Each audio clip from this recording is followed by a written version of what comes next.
Wondery Plus subscribers can listen to Crime and Sports early and ad-free right now. Join Wondery Plus in the Wondery app or on Apple Podcasts. In the depths of an Atlanta forest, a clash between activists and authorities ends in tragedy. I'm Matthew Scher, and on my new podcast, We Came to the Forest, we expose the hidden truths behind a shootout that left one activist dead and countless lives forever changed. Binge all episodes of We Came to the Forest ad-free on Wondery Plus.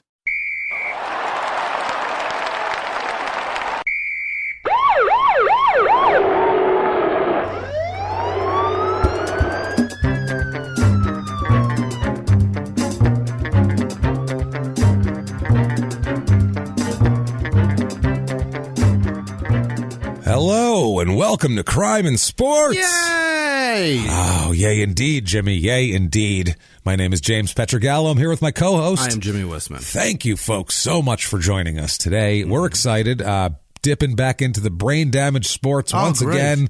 Wow, this guy... I don't know if there is brain damage, but boy, does he exhibit some brain damage symptoms, we'll say, in his actions. But we'll get to that. Thank you guys so much for your reviews this week, your iTunes, Apple Podcast, little purple icon reviews. Thank you for those. Those mean the world to us. They are kind of the life's blood of a podcast. They keep you going up the charts. So if you have not done that yet, please get on that. Give us 5 stars. Doesn't matter what you say. Tell us you're following directions, following instructions. It doesn't matter. You can also head over to shutupandgivememurder.com, where you can get all of your crime and sports merchandise, all of the sayings that we have and all of the things and the logos and whatever. It's all there. You'll find it. There's mugs and rugs and things and shower curtains. Yeah, you can make your whole bathroom say "You sir may fuck off," which is weird as shit and pretty actually cool, because that would be if your whole house was normal and then someone opened up your bathroom. Can I use your bathroom? Yeah, no problem. And you go in there, and everything is "You sir may fuck off." They'd be like, "This is a weird house," and then people wouldn't bother you. So if you're like me, that could be helpful and useful for you to keep visitors away. So go there. Also, while you're there, pick up tickets for Small Town Murder Live over the next couple of months. We have Portland and Seattle. You guys are up next on the 18th and 19th, I think, of October. The 17th and 18th. It's I'm traveling on the 17th, so it's the 18th and the 19th. So get your tickets there. We have nice venues. It's really cool. Unlike the place we were in Seattle last time, it was a little crappy. It was different. It was different. It was like an indie rock type club, and it was a little grungy. It was a little grungy I feel like, for the vibe we were putting out. So it's a little better venue this time. Come out, check that out. Not that it was bad. They were nice people, but it was just a different thing. We were just not, it wasn't the best wasn't fit. us. Wasn't the best fit, we'll just say there, but not their fault at all. Do that. And also you can be a superstar, an absolute superstar, fabulous, wonderful friend of the show, and really just friend of everything in our opinions anyway. If you want to go over, and you can do this right from shutupandgivememurder.com, there's links to go to patreon.com/crimeinsports, and you can make a donation to us over there, which is every dime is greatly appreciated. Honestly, the fact that anybody would give any money at all is blows us away, and we're just really grateful for it. So thank you. Anything helps over there. Or you can go over to PayPal and use our email address, which is crimeinsports@gmail.com. And you can make a one-time donation there. And you want to get a hold of us, crimeinsports@gmail.com. Easy enough. Easy enough. And that said, Jimmy, I think we should dip into this. Okay. Because this is a thick one. It's a thick story of idiocy. This guy never, and it's funny because this is a story, most of our stories flows either go, front end heavy with crime, and then, they peter out as they get older and things like that happen. Or even sometimes they get more successful, like a Willie Mays Aikens or something like that. Or you'll have a guy who has a peak of crime where he comes up fine, maybe a little crime as a kid, but whatever, kid stuff. And then he becomes very successful and everything's fine. And then when he's at the peak of everything, he just loses his goddamn mind and goes down from there. And you have the people who it's just on the other side of grace, and it's all on different parts of grace. But this guy, it's a steady climb right to the end, to 2 weeks ago. It's this not even a week ago. This story's last update is like 4 days ago. So it's just a steady climb. Remember The Price is Right? They'd have the mountain climber with the yodeling. That's this guy. Bill Cosby? As he goes up. Ooh. Is he climbing mountains too? Jesus, he's busy. Making shows, raping women, climbing mountains. He's got a lot of shit going on. Slapped in the face with a chicken patty. Slinging chicken patties. No, he's being hit with a chicken patty. Slinging pudding pops. Right. Let's get to the star of the show here. I'd like to hear what this guy has to say about Bill Cosby, because I don't know if it'll be correct, but it'll probably be funny. All right. Let's talk about Adrien Jerome Broner. Adrien Broner. Do you know who he is? Sounds familiar. He's a boxer and a crazy son of a bitch. Really? His nickname, and this is the nickname he gives himself, is The Problem. Now, I'm sure he was. I like to call me. Yeah, I'm sure he means in the ring, but it's everywhere. Yeah. He is the problem with a lot of shit, mainly shit in Cincinnati, Ohio, where most of his arrests emanate from. You know where, what else in where Cincinnati, he emanates Ohio? from? Bogart. Oh my Bogart's goodness! Comedy I've Club heard is of there. that place because there's an amazing live show coming there. Small Town Murder. Yes. Don't remember when. It's sometime at the end of November, the 29th, I think you're right. November. But it's in Cincinnati, so I'm happy that he was born there, so we could plug that. ShutUpAndMurder.com. ShutUpAndGiveMeMurder.com has tickets to that show. You can get tickets to that show. That one's it's getting close. So I would get your tickets now to that. He's born July 28th, 1989. Yeah. So a young guy this week. We have a younger cat much this week. younger than me. Yeah, he's much younger than both of us. Yeah. I remember 1989 really clearly, like 100%. It's maybe the worst year of my life. Yeah, 1989 was terrible. It's a bad one. It's a bad year. There's bad. Plus, everything was. The music was terrible. The clothes were terrible. Yeah. I believe most people had mullets. Still, it was not a good time. There were pleated jeans out then. Pleated jeans. Oh God, pleated jeans. What the fuck? Terrible. It was bad. New Kids on the Block was very popular, and Milli Vanilli and shit like that. That's the kind of shit that was still popular. Going. Oh yeah, they were coming out they strong. Had big houses at that time. Man, this is sad stuff. Sad stuff. But July 28th, 89, in the middle of all these horrors, Adrien Broner is born. Jerome is his middle name. He grows up to be about 5'6", little guy, 130 pounds, and he goes up as he boxes. He goes up in weight classes, but he starts out at 130. So we'll say 130 plus. Okay. And for such a little guy, though, he's a bad motherfucker. I'll give him that. He's a problem. He's a bit of a problem, as he's self-titled. Begins boxing at the age of 6, and what? 6. More than his parents were crazy enough to put their child in the ring. Oh, there's kids. You have no idea, Jimmy. Have you ever been to like a Mexican boxing gym? No. I have.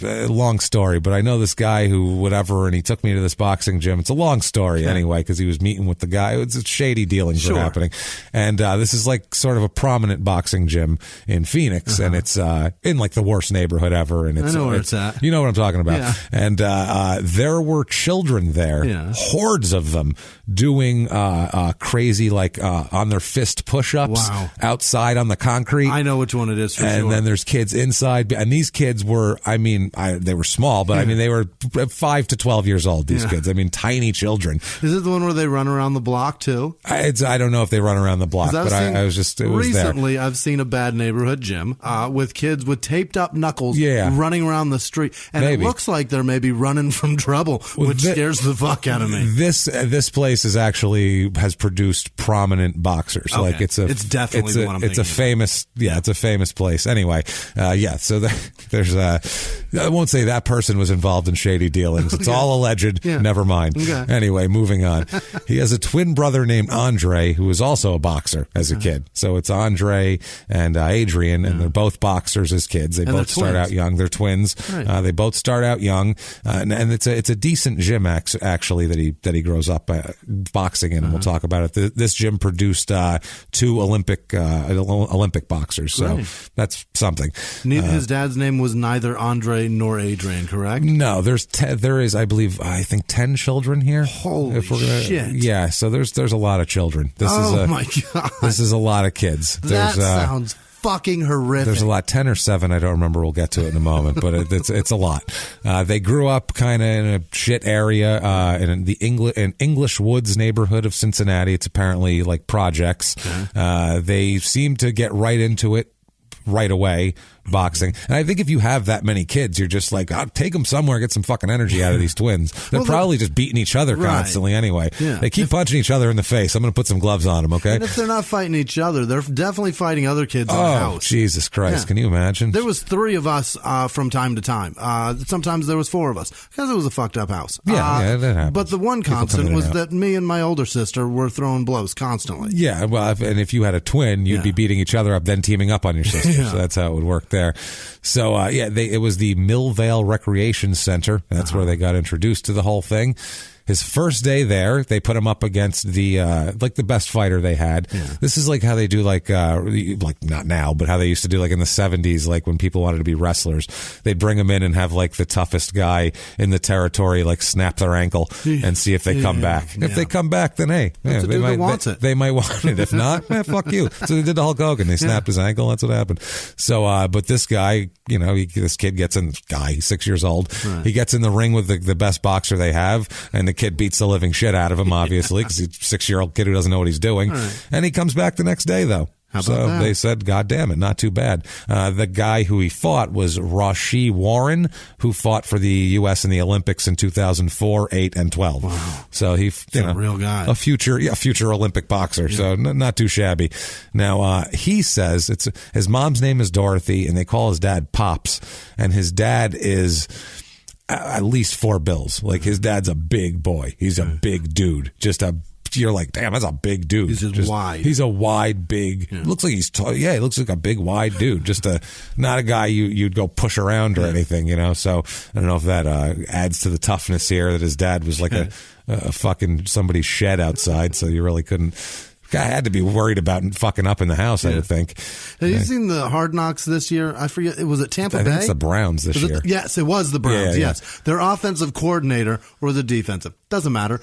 He has a belly on him. He's probably 400 pounds. Yeah. And he has a belly on him that every time he says hut, his fucking belly jumps. And it's the fucking greatest thing I've ever seen in my life. That is awesome. Fat guys, when they move, or they all have like a little tell that I mean, it's not really a tell. You already know they're fat. But fat guys, they don't hide it either. We're guys. It just happens. Yeah.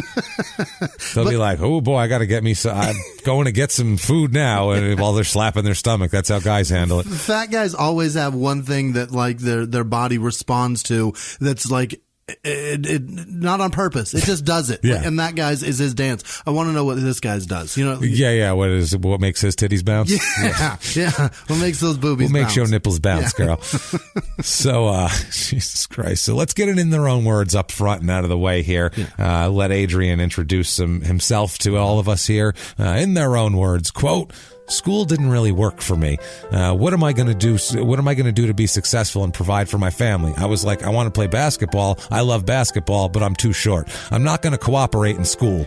Boxing, I always found boxing. It always came back to boxing. Boxing is it. This is going to be the thing that's going to take me over the top." When did he say that? Later on, not in school. Because that sounds like something a 6-year-old says. It does. That's how he talks. I've ever heard. Wait till you hear later on. He what says, is school going to do for you? You're going to have to think about that. At one point in this story, he mixes up Martin Luther King and Rodney King. Oh my God, okay? he's me. No, you wouldn't mix up Rodney King and Martin Luther King. Probably not. You don't know when Martin Luther King died. We've established that. Fuck school. Yeah, fuck school is what he just said. Didn't really work for me. He's got nothing to offer, James. Didn't really work for me. He said, I'm not going to cooperate in school. I love that line. Yeah. Like, I thought about that. That's not a possibility, so we're not doing that shit. Sit down and read? No, thank you. No, sounds like he had brain damage early. His coach that found him here, he was dropped on his doorstep, was a guy named Mike Stafford. His nickname, Coach Mike. Perfect. So it's very... right to the point. I'll give him that. This isn't a man who beats around the bush. Yeah. He's Coach Mike, damn it. There's it on the nose. No nickname, nothing flashy. Just I picture he's got a windbreaker. It says Coach on it. That's it, right there. He said this is the first time he ever saw Adrien. He said, quote, "I was working with some kids, teaching them the game." He said, "This big guy, Pops, came in." That's his father there. He said, quote, "I got 2 kids at home who could knock out everyone you got in here. I thought it was a joke. The next day he comes back with these 2 little bitty 8-year-olds, like 4 feet tall, no more than 80 pounds. I said, where's those kids? Who's going to knock everybody out? He points to the little kids and says, this is them. Which there is no more menacing phrase in any sport than little bitty. Little bitty. There's 2 little bitty 8-year-olds. Like this is them. So cocky right away. Yeah. He's got to get this cockiness from his dad is the only explanation here. Because if he's already, his dad's talking shit for a 40-pound 8-year-old or an 80-pound 8-year-old, then so he said that turned out to be Adrien and his twin brother Andre, who said he's got a twin. There was a local news reporter came in to this to do a report on the youth boxing scene in Cincinnati in 2001. And this is a very white reporter, too, obviously. He's coming into a gym with just all black kids. And he says, what do you think you guys would be doing if you weren't in here boxing in the gym? And Adrien looks him dead in the eye and says, quote, a lot of bad things, which is interesting. He said, quote, like trying to rob people, trying to break into cars, which he's honest. He said that. Adrien said that. 11-year-old Adrien. The reporter didn't specify those when he says a lot of bad things. He said, what would you be doing? Like this? He could have said playing Nintendo, and that would have been an answer, too. He said, what would you guys be doing if you weren't here? Yeah. Like, there's a million answers for that. And he said, he says, stealing shit, robbing people, breaking into their cars. Yeah. So the reporter says, oh, come on, you're joking with me. You wouldn't be doing that. And Adrien keeps looking at him and goes, well, probably, yeah. That's what I'd be doing. Bitch, where's your car? Yeah. Right now, my brother is breaking into your car because that's how I get down. Not really, but it would be funny if it was. If he just said that just to make her turn around and go, see, you believe me. That would have been great if you just fucking called her out. See, you racist bitch, get the hell out of my gym. That would have been fucking hilarious. Yeah. She would have left crying. I don't understand. Spins on her heels to look at her Volvo. Yeah, I don't understand. These kids are so mean. They told me go speak to children. I thought they'd be nice. Why are they mean? He writes an essay when he's like 10 years old, and it's called, quote, My Future Plans. It's an essay of, say what you're going to do when you grow up. 10. He's 10 at this point. He writes, and he's got neat penmanship, they said. It says, quote, in 10 years, I will be a professional boxer. I will be living inside a mansion after I get famous. I won't have no kids. It will be me and my wife. My dream person is Roy Jones Jr. Now, I'm not sure if he means his dream wife is Roy Jones Jr. That Roy Jones Jr. is a handsome man. I'd like to make him my bride. I don't know if that's what he's saying. Me and my wife, or if he wants to be Roy Jones Jr. and have a wife who's not Roy Jones Jr. I'm not sure. But either way, more power to you. Yeah. Go for it, man. I really like that We Can't Be Stopped song. And Roy Jones and I can't be stopped. Can't be stopped. And I won't have no kids. Which I think won't have no kids. Do you know why? Because me and Roy Jones, it'd be very difficult kids. To have kids. And this was 2001. The gay adoption thing was still really up in the air. Touchy. It was up in the air. So he's like, we ain't gonna have no kids. So he'll be living inside a mansion. Like he threw that extra side part. Won't just be living in a mansion, inside the mansion, not just on the property. Right. Like I won't just put a fucking tent outside someone else's mansion. So he got an A- despite his grammatical incorrectness. Incredible. But she's only like 10. I guess if you can form a full idea and shit, they probably give you credit for that.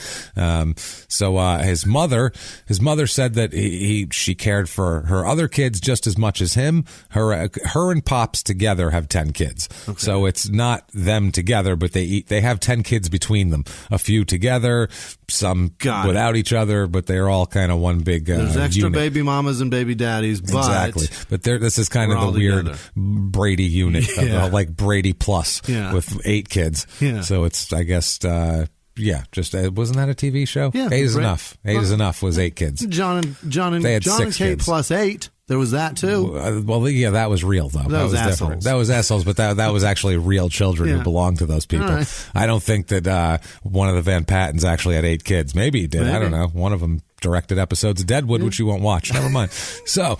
Anyway, she said that when reporters would come to talk about her son, Adrien, she said that all the kids were special and she loved them all equally. She said, quote, each one of them has their own brilliance, their own particular talent. We teach them to always stand up for themselves, which is, she says that when he fights, the whole neighborhood comes over. They tailgate like crazy. Quote, we have a couple hundred people coming out here.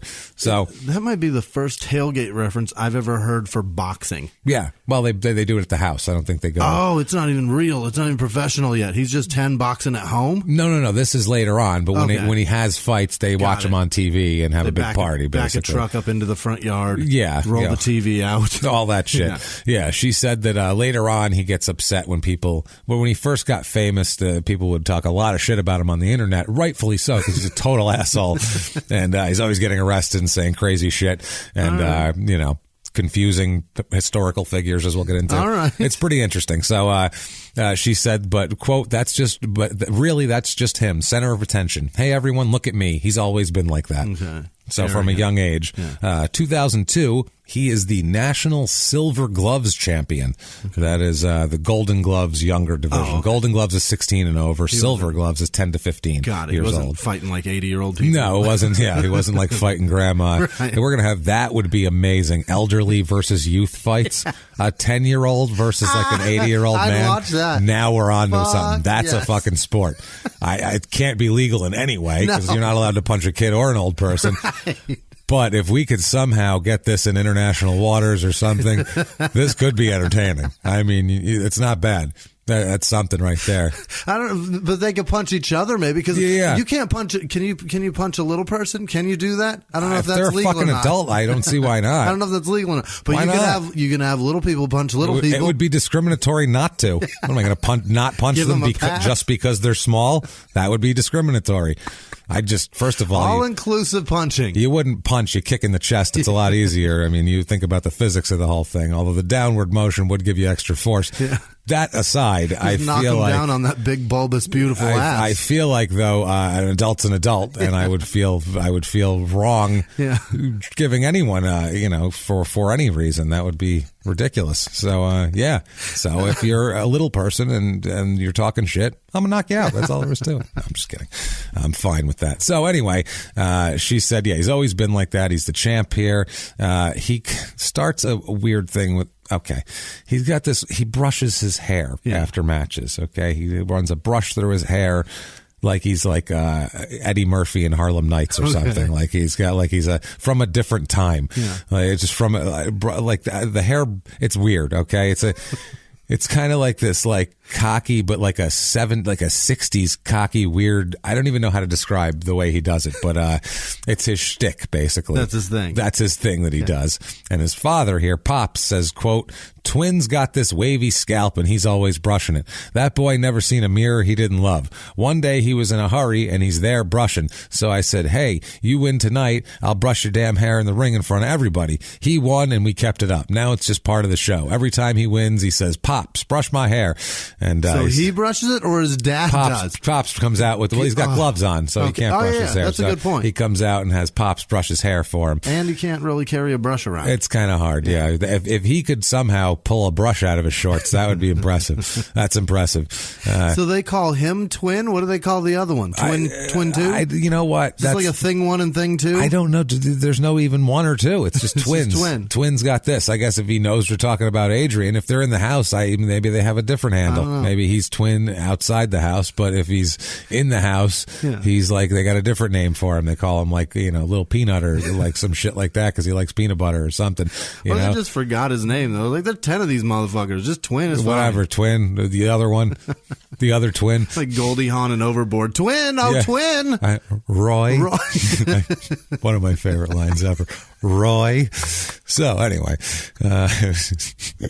Pop says, "Now those are tits." That's my favorite line. That's a great fucking. Just love her face. Roy, who guesses the kid's name wrong, but says it like he's wrong. Come on, somehow. honey, you gotta remember. So he says. Pop says that that Adrien's success is a blessing from God that makes him very proud. Quote, because when I see him in there, I see my work and everything we put in there with him. Right. So, Pop's got some brashness to him, too. Taking some specific joy. That's what I mean, because it's me. And that's. And I'm 400 and I can't do that shit. Yeah, it's kind of the wrong attitude, but it works athletically, not quite in the personality department, unfortunately, as we'll find out. This guy could be so much fun. That's the thing. Like, if he was a Muhammad Ali type, he would be so much fun, but he's not. He's just an idiot. Shit weasel. He didn't get it. Like, he just doesn't get how that works. 2003, he's the national Silver Gloves champion again. Okay. So he kicks ass a lot in amateur. So much so, also he's a 2005 National Junior Olympic finalist. Okay. Which is pretty impressive. 15. At 15, which is awesome, or 16, whatever it is. Total amateur record, 300 wins. Wow. 300 wins and 19 losses. Wow. This child... That's the best record I've ever heard of. Well, this child fought 300-something fights. 319. While his brain was forming. So right away, that's a problem. I feel like that's not okay. Yeah. Like, I don't know how to fuck it. There's no way to remedy that. You can't say, no one can box till you're 18, because then boxing would really suck. No one would know how to do it right. Those are fights that they counted. You know he fought others. Like on the street, that's what I mean. He's at 309. That's way too many fights to have your kid fighting. That's a lot. But from the time you're 8 to fucking 18, that'll do it. We're going to do it now after the junior Olympic finalist. This is Grace. Right now? Grace, yeah. He's 16. He's a Grace. 16-year-old Grace, we're going to say. Well, he's a 2-time national Silver Gloves champion. He's a national junior Olympic finalist. So much promise. So much promise. And more good stuff happens, but definitely this is when he starts being a fucking idiot. As soon as he can be, basically. Like right at 18. He's like, all right, time to get out there, get my name in the paper for all the wrong reasons. Let's do this shit. Let's really fuck this up. Let's fuck this all up. So in 2007 here, he jumps right in the deep end. Okay. He is charged in Hamilton County in Ohio with aggravated robbery and felonious assault. Why? That's not great. They said that he used a firearm and a club in this offense. Why? That he committed. It's fucking nuts here. A separate assault charge was filed against him for another incident that happened around it. Okay. But that was dismissed later on. They said that he was the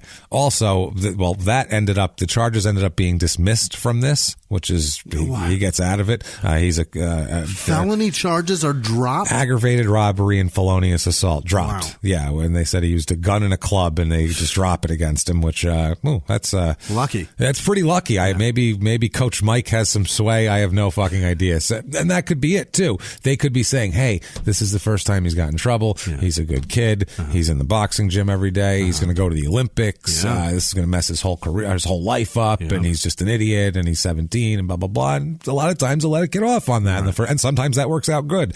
Very well, and sometimes you turn into this guy, and it doesn't work out too well.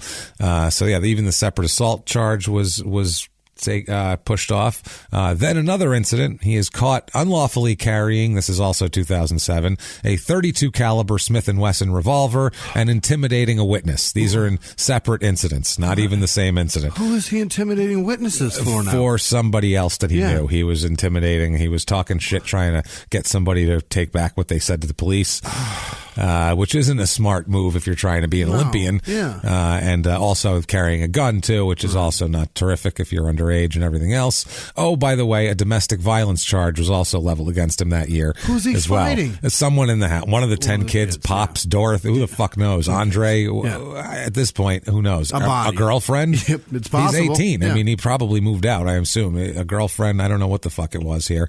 But he ends up between 2007 and 2008, on and off. He ends up serving 14 months in prison. Holy shit. All over, or jail, and then a little bit of prison. So, yeah, he ends up... Over a year already. Yeah, over 12 months over a 2-year... 14 months over a 2-year period. Less than 20 years old. Yeah, less than 20 years old. He was going to be in the Olympics. Like, he was on the perfect path to the 2008 Olympics. Right. Like, that's where he was headed. He was a perfect age. He was coming into his own right at that time. And then all these charges. He said he got off track, is what he said. He says, I would say so. Quote, "I got into trouble, and I told myself that if God lets me out of this hole, I'm in. I'm really going to do this boxing thing." What the fuck have you been doing? That's what you've been doing. He said, quote, "I come from Cincinnati. In a way," he says, quote, "and I got into some trouble, some big trouble. They tried to give me some football numbers, a jail receiver, like 85 years and stuff." Oh, my God. That's what they were talking about. They tried to give me some football numbers, receiver, like 85, a football receiver numbers. That's, 80s. That's pretty fucking funny. He's clever. He's clever. He said, that's what I mean. He is clever. He could be fun if he wasn't an asshole. Can't find a clever coach's name, but this is asshole or idiot, and he's an asshole. Yeah. It's like, this is definitely an asshole here. He says he was locked up for, quote, a year and some months. And when asked in an interview, well, what'd you get locked up for? He said, quote, I don't want to get into that, but I've been through a lot. But I'm back on track. Every day I go in and train like I have nothing because I ain't never had nothing. I know what it's like to wake up in the middle of the night and say, I'm hungry, and see what's to eat and say, fuck, I got to eat syrup and bread again and water. I know what that feels like. So, yes. What? That's what he said. I know what it feels like to get up and he's got to eat syrup and bread in the middle of the night because that's the only food he has. Oh, that's gross. That's gross. Well, you've never had syrup a meal? and bread? Yeah, you've never had that before? No. Yeah, that's a poor kid meal, and I'm surprised sandwich. you haven't had that. No. That seems like oh, Jesus. I believe things. that's the non-white trash version of a Miracle Whip sandwich. Maybe or some shit. I feel I've like that's what it is. Yeah. See, there you go. Yeah. I've had this. I've never had Miracle Whip sandwich. Yeah. It's god awful. I fucking hate mayonnaise. Syrup, you know that. Syrup and bread. Disgusting. Syrup and bread in the middle of the night. So that's but that's sugar and some bread and it's some sustenance makes you not feel hungry anymore. Yeah. It's a knot in your belly. It works. Yeah. He has his weapons charge dropped at one point too in 2008. Mm-hmm. So but he misses making the 2008 Olympic team. Oh no. Because, let's let Coach Mike tell you why. He says, quote, he was in jail.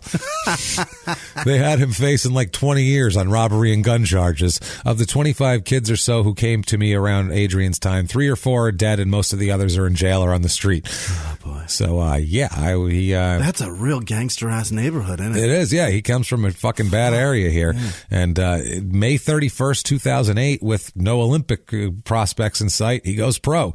Makes his pro debut. Uh-huh. He's, not even 19 years old yet. At 18 years old, he's at the Hyatt Regency Hotel in Cincinnati, just right in the bar in the lobby. I don't know what the hell fuck is going on. In the spinny restaurant. Yeah, upstairs. Just upstairs in the fucking spinny one like they had in Houston. Yeah. I stayed there. I got a good on Priceline. I got a good deal on there, and I can't imagine a fucking boxing match in the hotel. Although it had where you could look out of your room and then you could see in the lobby, like it was all, like an atrium. Yeah, the whole thing all the way up. So if they had a fight down there, you have a good view from anywhere in the hotel. So that's nice. He fights Alante Davis this day. This is also his pro debut. Great. So debut versus debut. Davis ends up with an 0-5 career record. Okay. So that didn't work out for him. This night is a spoiler. This night is a story he's going to tell his grandkids one day, where I got knocked out by that one guy who was good later on and then got arrested a bunch. In his 5 career fights, he has a total of 7 rounds. So what? He does not last long. Holy shit! Not terrific. He had 5 fights and almost as many rounds. Almost as many rounds. That is embarrassing. This is round 1 of 4, knockout at 32 seconds. So this is pretty quick. Yeah. This is pretty much you get in there, you bob a little bit, and as soon as you decide to start hitting him, that's the end of the fight. Yeah, that's pretty much it. 1-0 he is. Step in and take one to the jaw and drop. That's it. That's it. 1-0 now. And the way this guy fights, we have to talk about too, is exactly the way he talks. Adrien. His idol is first Roy Jones Jr. and then later on becomes Floyd Mayweather. Oh. He actually says Floyd Mayweather's my big bro and all that kind of shit. Oh, okay. He wants to be Floyd Mayweather, and his antics later on, he's like a trailer park Floyd Mayweather. You know what I mean? He's like a less successful Floyd Mayweather, but he's really trying to act the same way. Yeah. It's fucking weird. Canal Street. It's super weird, yeah. Canal Street Floyd Mayweather. Yeah, it's not pretty, man. I'd like to be Floyd, too. Not inside his head, not behind, not between just in the his ears. bank account. Yeah. But that's gorgeous. Well, that's where this guy is, too. He wants that, but he's in the ring, he's the same way. He's very flashy. Okay. He doesn't like to get hit. He wants to get in and out, like Roy Jones and Mayweather. Yeah. He basically walks in there, and if he can't overwhelm you with his talent and his speed and shit, he's going to have problems. It's the same way Mayweather is, except nobody's faster than Mayweather, and he's never had that problem. That's the difference. Whereas this guy, he's not Floyd Mayweather. He doesn't have that kind of ability, which fucking nobody does. I mean, that's why it's very rare, because it's called athleticism and talent. And how many guys are undefeated at that level? Nobody. Rocky Marciano and him are the only guys that I can think of who are like that. So he's just good. He's fucking nasty. So August 30th, 2008, he's fighting again, Cincinnati Gardens. He fights David Warren Huffman, who sounds like an author. Yeah. He sounds like he writes political books. When the Republican Party went right, like shit like that. He writes.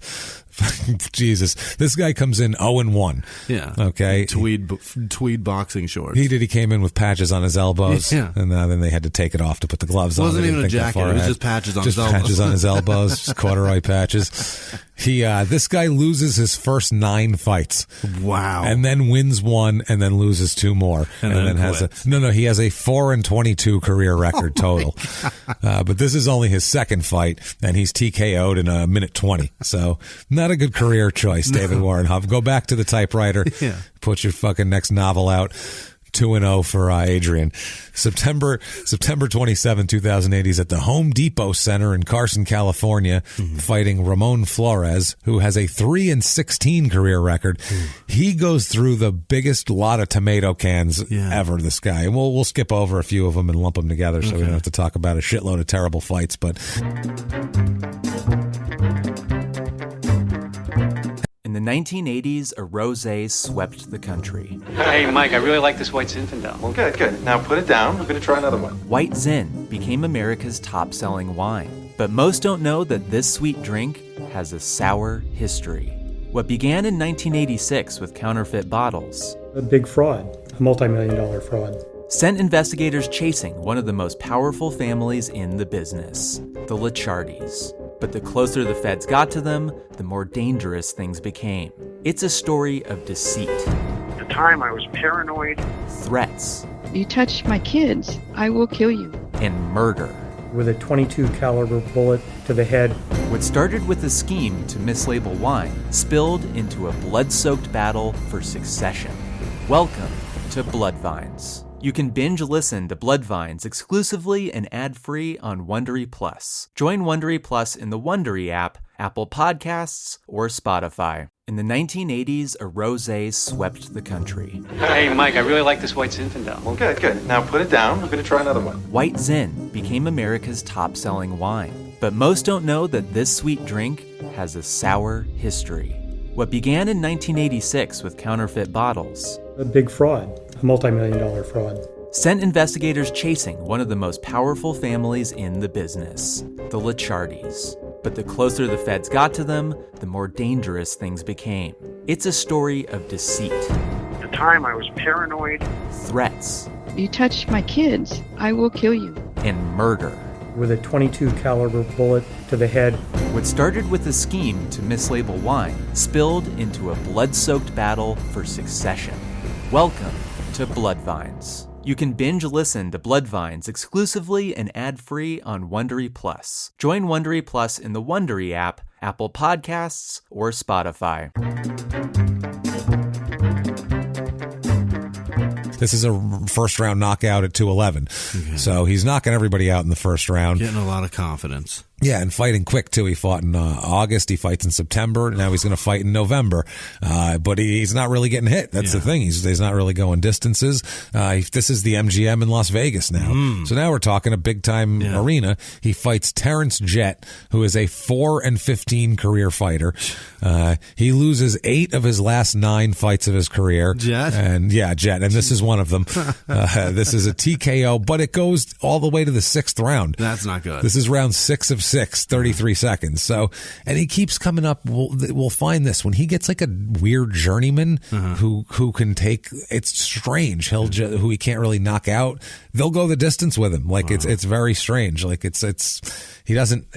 He just tries to do. He tries to do one thing, and if that's not working, he just hangs out and like loafs the rest of the time. It's really fucking weird. Was that on the undercard of a bigger fight? That one, I believe so, but it wasn't anything spectacular. It was one of these HBO fights or undercard of a middling fight. 4-0 he is now. December 6th, 2008. So this is 2.5 weeks later, he's fighting again at the end. From August to December, he has 5 fucking professional fights. Yeah, 5 already here. He fights Scott Fernie, and he fought 6 rounds 2 weeks ago, and now he's going to fight again, which seems like you should let your brain settle a little bit. You're not wearing headgear. This isn't an amateur thing anymore. Not just that, maybe think about and watch some videos of the guy you're about to fight and know how he throws punches. No. We have a quote on that later on, but he doesn't do that. Really? He doesn't do that. He has no strategy in an interview against specific people. In an interview later on, they talk about your next fighter you're fighting, and he's like, yeah, that guy's a great fighter, and he beat a good fighter, so that's cool. And they're like, yeah, what did you think of his last fight? He goes, well, I didn't watch it. They're like, well, you're going to watch it to prepare, right? And he goes, no, not at all. No, I get in there and I make adjustments. And the guy goes, so you have other people do your scouting for you? And he goes, yeah, like that'll end the conversation. No, I don't even pay attention. They try to tell me shit and I don't care is what he said in this half a second pause. He didn't say they do watch for me. Yeah, he did. They were like, the guy was like, well, then you have other people scouting for you. I guess trying to give Adrien an out to not sound like an idiot. And Adrien goes, yeah. Like, gives it like a half-second pause, like, yeah, that's going to be a pain in the ass. If I say no, there's going to be a follow-up. If I say yeah, that's over with. I don't have to answer any more questions. It's fucking hilarious. He deals with the media like people deal with their wife.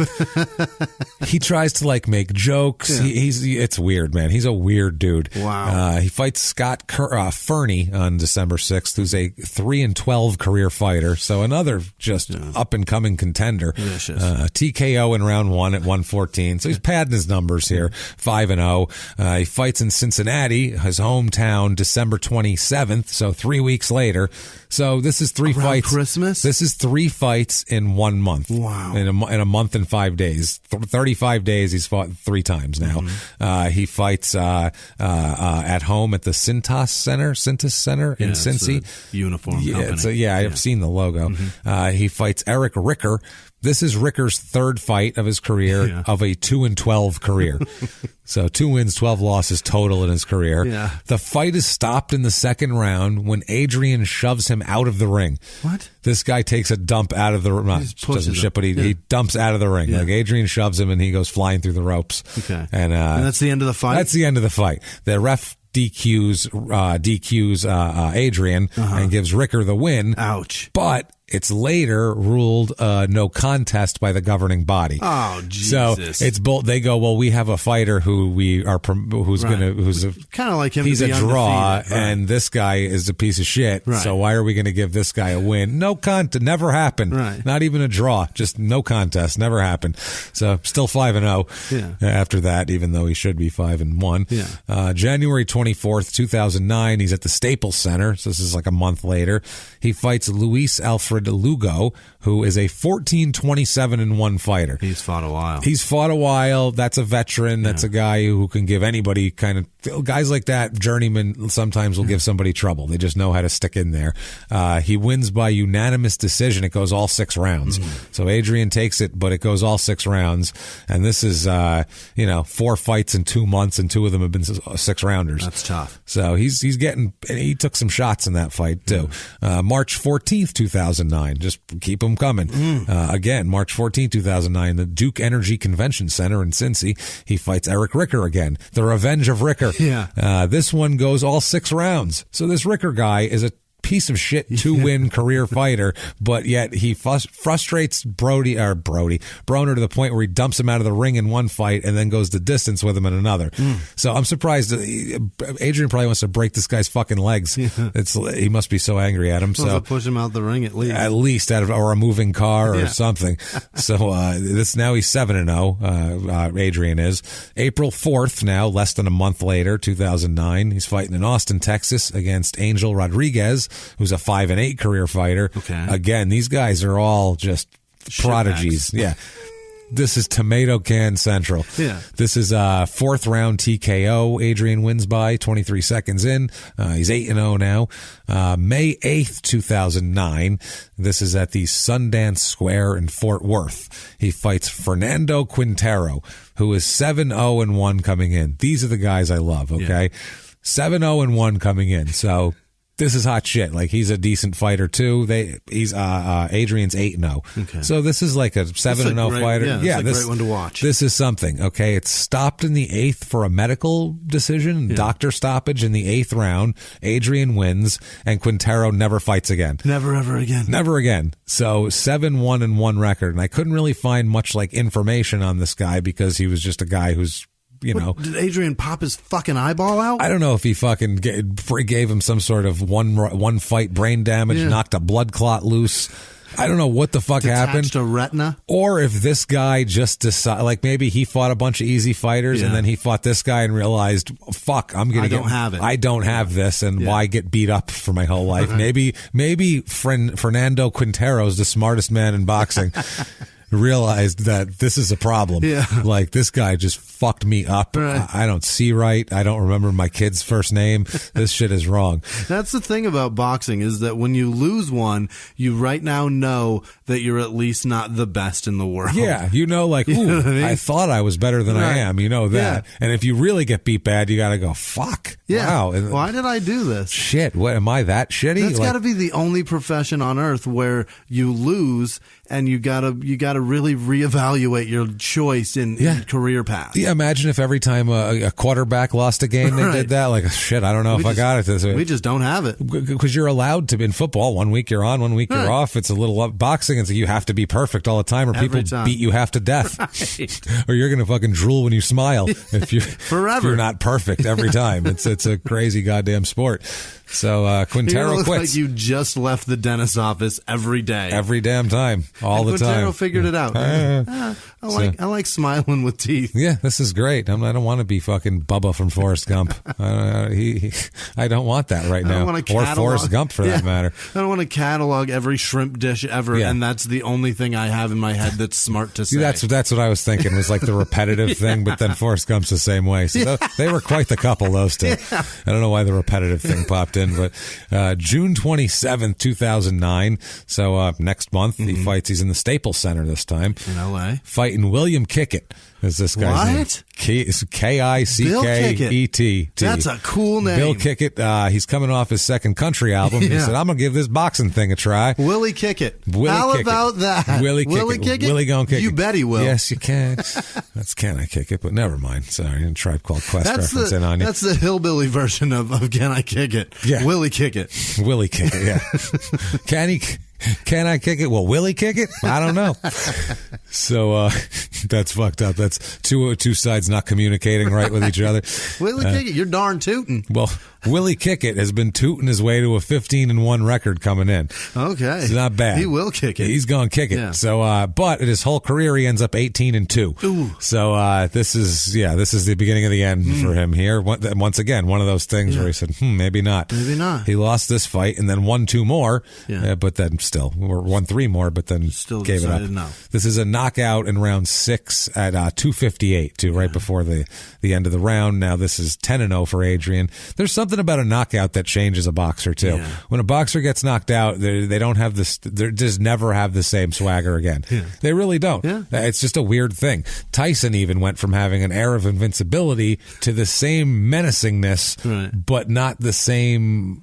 I don't know what the word is. He's got something in the back of his head going, if I fuck up, I can lose. Yeah, when you got that donut next to a big number, you know what I mean? But I mean, there's just something about it. The confidence is taken. Yeah, and he still had the confidence, but it was like he knew he could tear Buster Douglas' fucking head off if he felt like it, I feel like, but it was like it was something weird when you declaw a cat. I don't know what it is. Like, I don't know what it is, man. Debark a dog? Yeah. It just looks sadder. Yeah. There's something about it. It knows it can still bite you, but it's just sadder. Takes a little spirit from him. Exactly, man. So William Kickett here, like I said, KO, 10-0 for Adrien. August 22nd, 2009, Toyota Center in Houston versus Edgar Portillo, who's a 6-5-1 career fighter. So he still hasn't fought anybody decent. Not one linker yet, by the way. Nothing. All non-linkers. If you're new to crime and sports, a non-linker is someone who does not have a Wikipedia page to link to off of their Wikipedia page.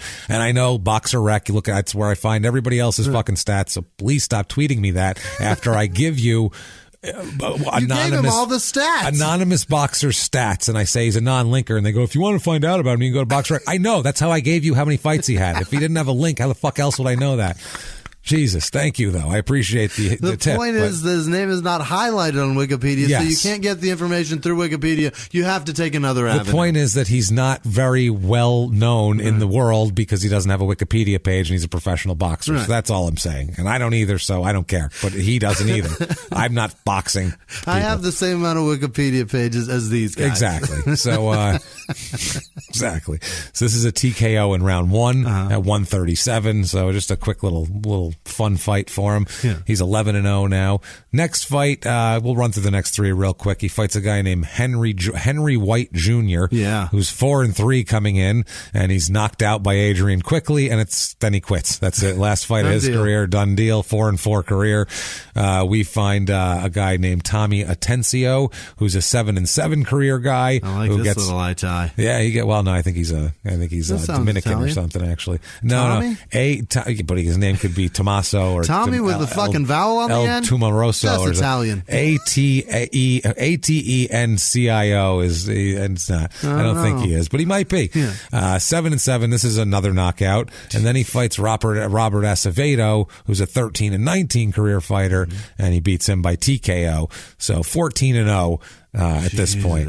Now, this is interesting. As he's 14-0, right before that, he gets arrested for robbery in 2011. Why would he? He's going so well. He's beating up a bunch of nobodies. He's ending careers. He's making people they're never going to remember their grandkid's name when they're older.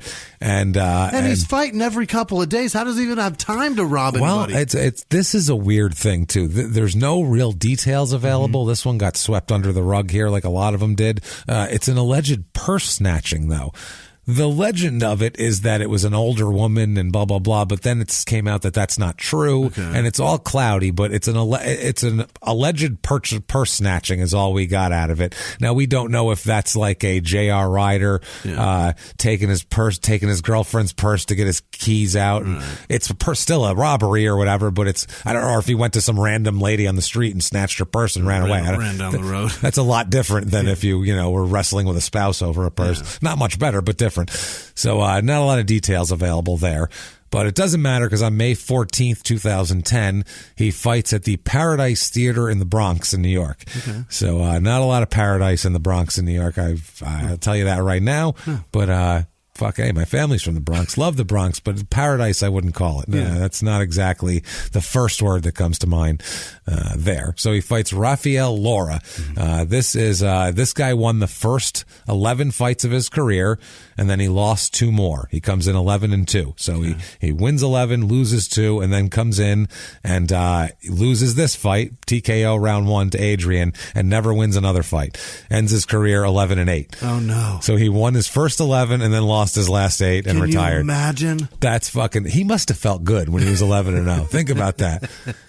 When he went to hang out, people were like, "You still boxing?" Yeah. He's like, "Shit, yeah." And they're like, "Yeah, I'm pro now." Really? No shit, motherfucker. What's your record? 11-0. Holy dude, he's fucking 11-0. That's awesome. And then at what point does the win start to come out of the sails? Is it the first loss or is it loss 5? I think maybe the first loss was fuck, man, shit. All right, well, you know what? Yeah, I'm not Mike Tyson. That's fine. Nobody's perfect. That's cool, man. I'll get it back in 11-2. Fuck, man. Well, that guy was a tough fighter. Yeah. And then he's fighting him and get TKO'd in round 1. And then he had to go, okay, that wasn't even close. Right. That was a bad try. I couldn't go 3 minutes with that guy. Well, I'll give it a couple more tries and then 5 more times. This guy takes a lot to get through his thick fucking skull. So, Jesus Christ. I think after 5 straight losses, I think I'd go, quit. That's about enough, right? That's good, right? You put your hands out exactly like that. Everybody see that? Everybody see that? We're hanging up the towel, right? You got that on tape, right? You recorded that? Yeah, that's done. You can tie these gloves together and hang them on a hook, and I can leave. We can just go home. I can take this robe off because it's pretty silly. No more raw eggs, right? We're done? Fuck it. Let's go home. I'm going to get fat, get a job at the factory. Let's do this shit. What do I care? 5 in a row, you guys. Hey, it's better than getting punched in the face. Whatever we're doing, it ain't working. 5. Anything you do 5 bad in a row is probably not great. Go ahead and take the heavy bag out of the garage. I'm done. I quit. Take it out of the garage. Take it down.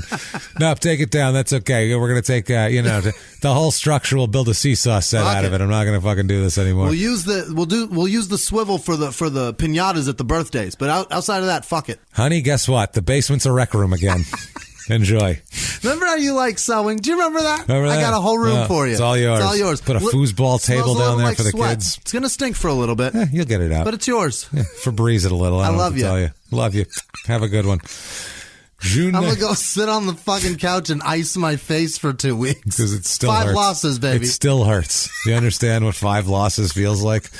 You know how many punches to my face that is? It's so many punches. All these fights were in the last 6 weeks. It's over. I've been fighting for a year and a half, and I've already fought.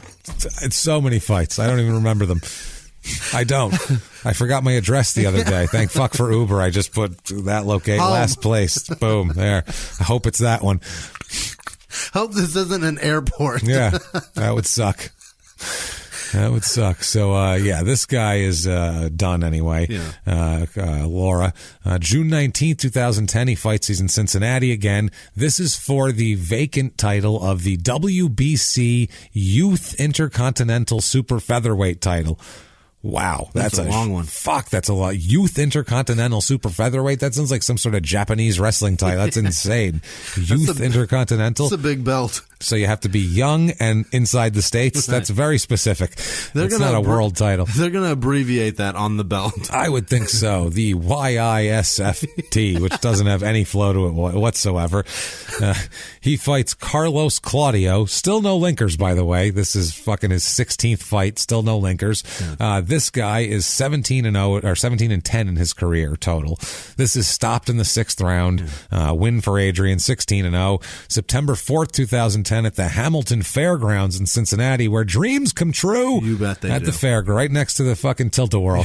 This went down here. All the spectators with their cotton candy. When they weighed in, did they guess their weight? I think they did. They were standing there, and they had one man there. What are you, 145? The best thing is they were off on Adrian's, and he won a free ashtray. So it was pretty fucking cool. He was happy. He was walking around with a big teddy bear. Said Natty or Skyline Chili in the ashtray. Just a big teddy bear. Like, yeah, motherfucker, I want it. I'm more cut than I look.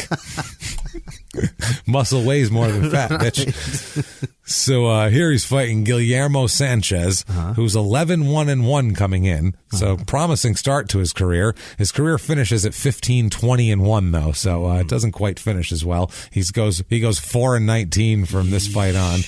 This is a TKO in round 2. Jesus, again, 4-19. At some point, what do you do? Someone's got to grab him by the face and go, please, Guillermo, stop. You're killing yourself. Somebody. Do it again. Doesn't he have a mother, this fucking guguy?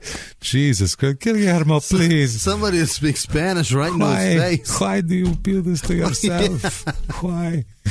17-0, though, for Adrien. November 6th, 2010, at the Prudential Center in Newark. So this is a big arena here. He fights Elito Julio. This is a 40-20-1 fighter.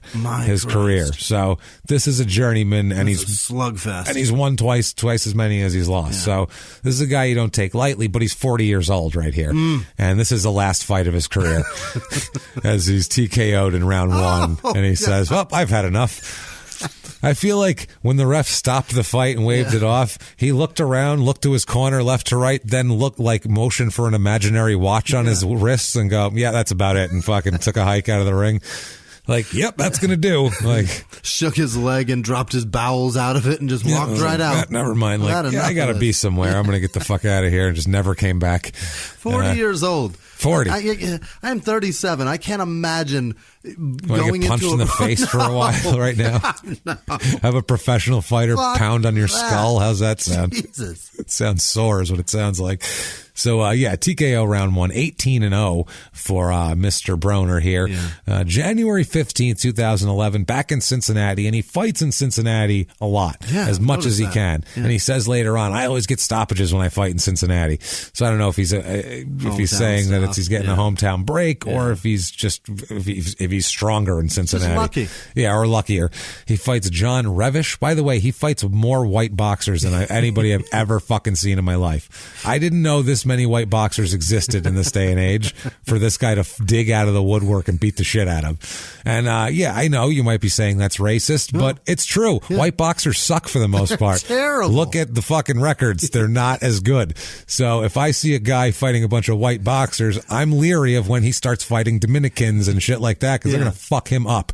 Period. I saw one kid he fought like from St. Cloud, Minnesota, and I'm like, are you kidding me? There's people who Remember Valero's story? Yeah. That guy will fuck a guy from St. Cloud, Minnesota up. He's hungry. Yeah. He fights for blood. Yeah. It's a different fucking hunger. That's how he eats is through that fucking sport. That's a different hunger. Yeah. Kid from St. Cloud. He didn't choose either this or a hockey scholarship. Right. That wasn't his choices. This is a different thing. So, not that all white kids have hockey scholarships, but the one from St. Cloud, Minnesota probably did. He probably did.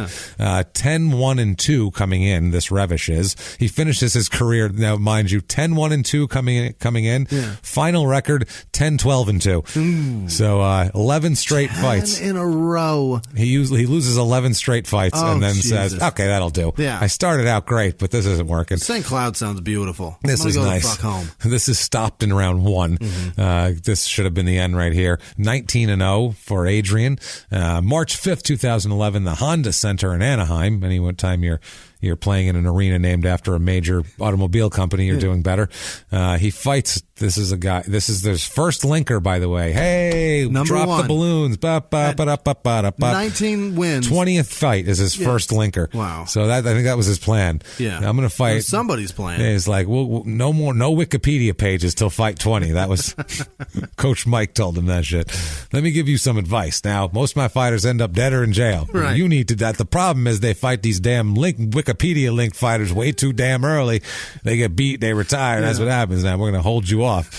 He fights a man named Daniel Ponce de Leon. Get the fuck out of here. Hand to God. Daniel Ponce de Leon is his fucking related? name. He's got to be, right? I think his last name is De Leon, and his parents thought it would be funny to name him Ponce. Yeah. Fucking Daniel Ponce de Leon. Assholes. This guy is 41-2 coming in. Holy shit. Yeah, Ponce will fucking beat you back to being young. That's what he's going to do. Should have named him Punch. Yeah, he is a fucking, Punch de Leon. Yeah. He is 41-2. He finishes his career 45-7. So this is the downslide of his career, but still, this is a guy who knows what the hell he's doing here. Yeah. And this fight goes all 10 rounds. So this is his first real war that he's in, and especially for a while.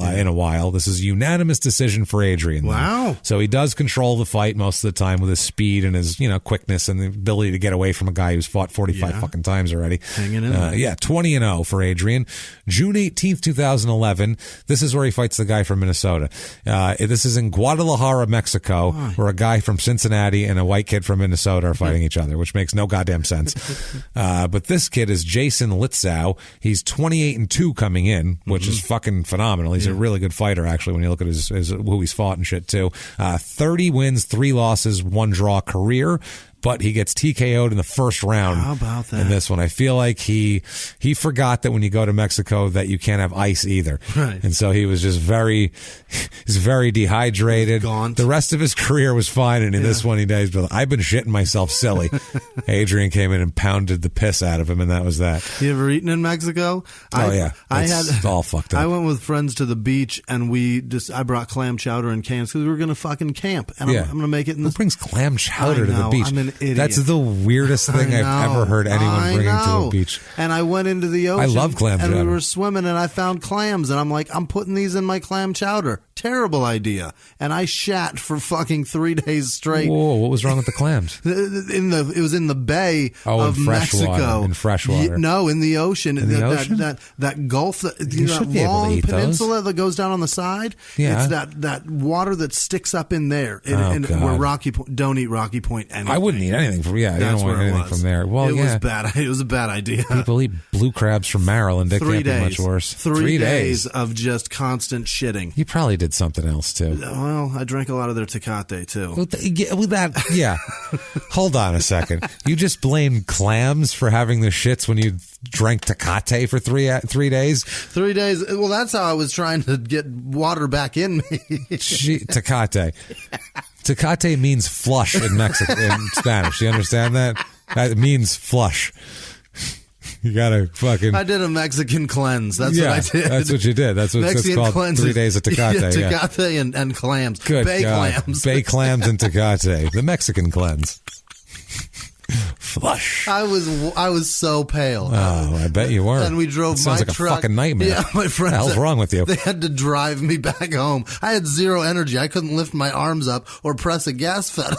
Jesus Christ. That's fucking I was horrible. like, I need to get home to an American doctor. To an American You'd go to one in Mexico and they'd be like, he needs more clams. Get this man clams. Has anybody tried clams in Tecate? Have they tried? We have to get whatever's in him out. Have you tried Tecate? It'll cleanse you. Have you tried Flush? I mean, Tecate, as it's called. So, November 26, 2011, Cincinnati again. Adrien's fighting Vicente Martin Rodriguez, who is 39-5-1 career. So another, now he's starting to have to actually fight. These are all linkers from here on out, too. So fighters. Now he's fighting real fighters. He wins by KO in round 3, though. So he's fighting older great fighters. Got it. Now he's an up-and-comer, and he's fighting guys on the way out that are trying to get a decent payday fighting an up-and-comer on Showtime or HBO at this point.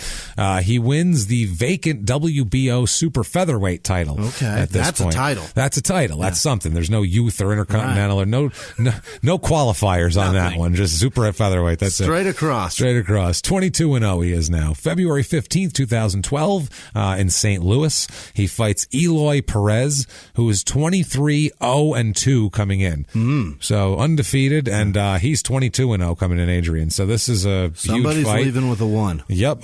This is the last fight of Eloy's career as he finishes 23-1-2 for his career. Is that right? This is it. KO in round 4, and he looked at his watch and said, I got a place to be. That'll do. Yeah. 1 knockout. I think he said, I'll fight till I get knocked out. And he got knocked out and go, I don't want to do that again. That was fucking terrible. I'd rather eat clams than drink Tecate. Let's get out of here. Why not? In St. Louis. Why the hell? So, barbecue and Tecate. So, actually be Budweiser in St. Louis. Let's be realistic here. July 21st, 2012, back in Cincinnati again. He fights Vicente Escobedo, who's 26-3 career. He ends up 26-6 career. Wow. So this is the end of his career. TKO in round 5. Adrien wins. November 2012. Adrien is featured on the cover of Ring magazine. That's not a good thing. No, that's good. Ring magazine is the boxing magazine of record. That sounds bad, though. It's no. Sounds if you're on bad to bring attention to somebody. Well, bad for him, yes, probably. But in terms of if you're trying to be a successful boxer, you're on the cover of Ring. That tells that everyone in the industry reads that. That tells everybody that you've arrived. Yeah. And it's a rapper's source, a wrestler's. I was going to say it's all that shit. It's Rolling Stone for boxers, basically. Yeah.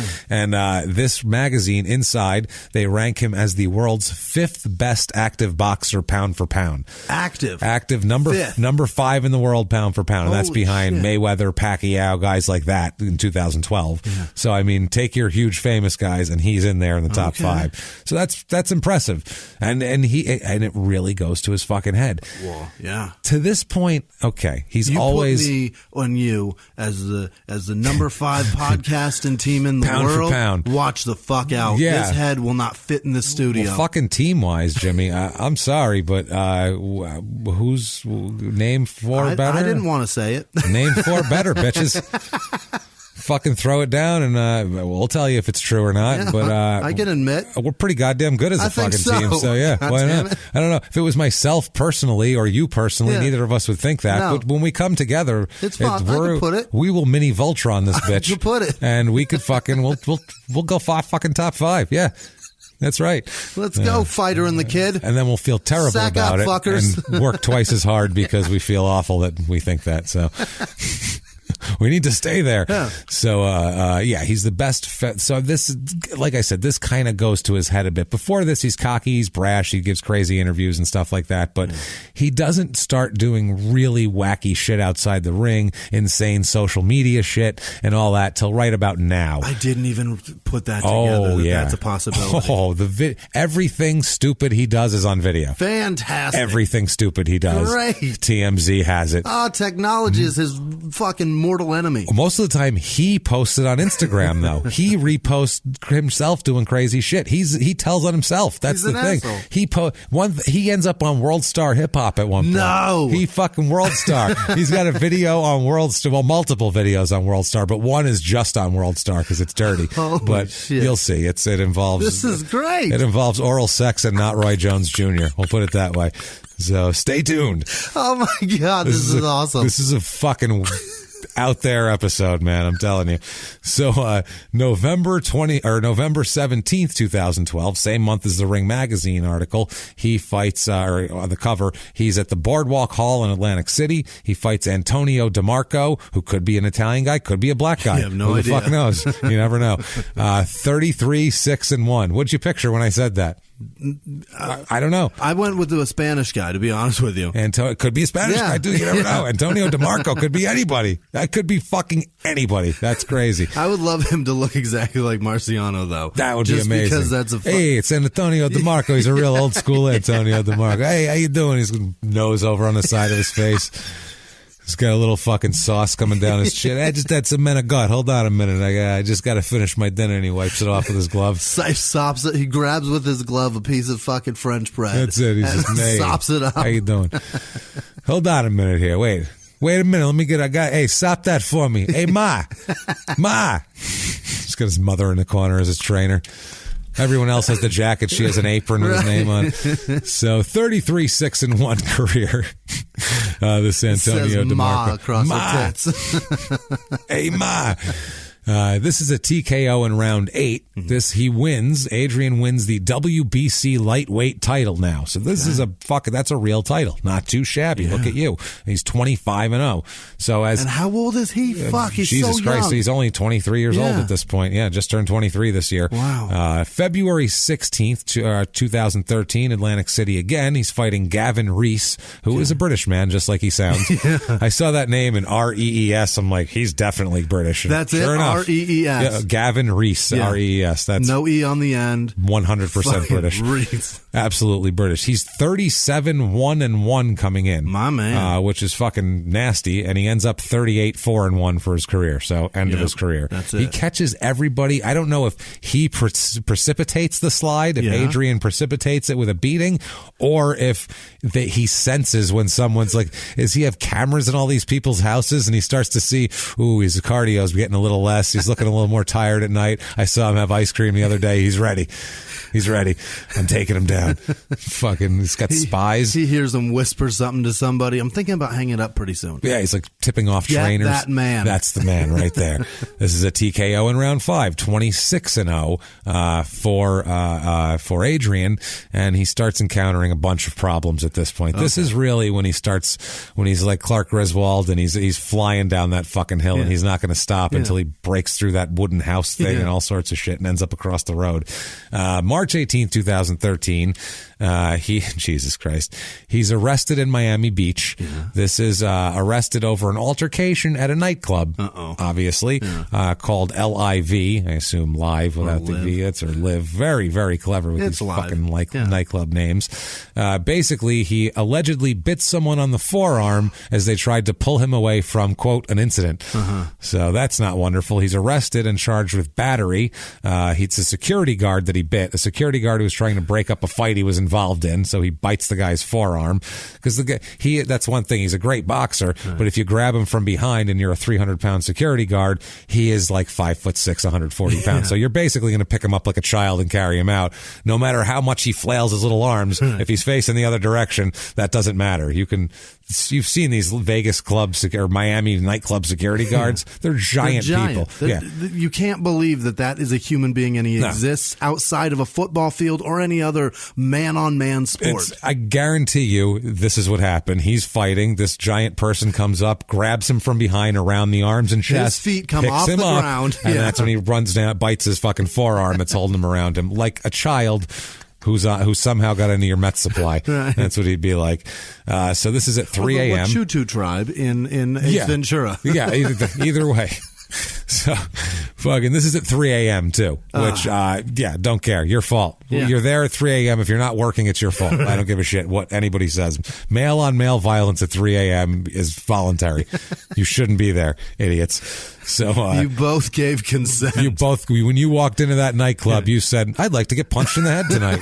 Maybe bit on the forearm for no good reason. This sounds great. Yeah. Or end up in jail. Either one. I'm either going to do some punching or biting tonight. Yeah. One way or another, I'm going to jail. You played the game and you got tackled in bounds, motherfucker. You know, what do you want? Like, that's how it is. I don't know what to tell you. It's like Omar. It's the game, baby. I mean, you get caught. God damn Don't it. be bitching, man. Yeah, never mind. So this is at 3 a.m. He's with a guy named Michael Owensby, who's 24, who is also involved with this fight with security and everything.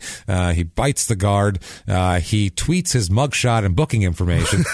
This is when he starts getting crazy. Yeah. This is what I mean. He's like, well, if they're going to arrest me, I'll just tweet that shit out. Hey, y'all, look at this. Yeah, he later deleted it, obviously, Of course. when he came to, and his manager or somebody said, hey, stupid His shit. publicist called him. Come on, dummy. Yeah. Or HBO Boxing or his promoter or scores of people that have money invested in him said, hey, dumb shit. Bad enough you get arrested. Don't advertise it, too. Maybe a few people didn't hear about it. It's stupid. Now whoever follows you knows. Now they all know. He says, Adrien, obviously, is appalled by the fact that they're charging him with anything. He says, quote, it was just a misunderstanding. They thought it was just this big fight, but it wasn't. And I didn't throw a punch. It's okay. I'm okay. No, you threw a nibble. No, you threw a bite. They didn't accuse you of a punch, and no one asked if you were okay. We assumed you were okay because you're the assaulter, not the assaultee. You threw your bicuspid, you motherfucker. That's what you threw. Yeah, I'm gonna throw an incisor on this bitch.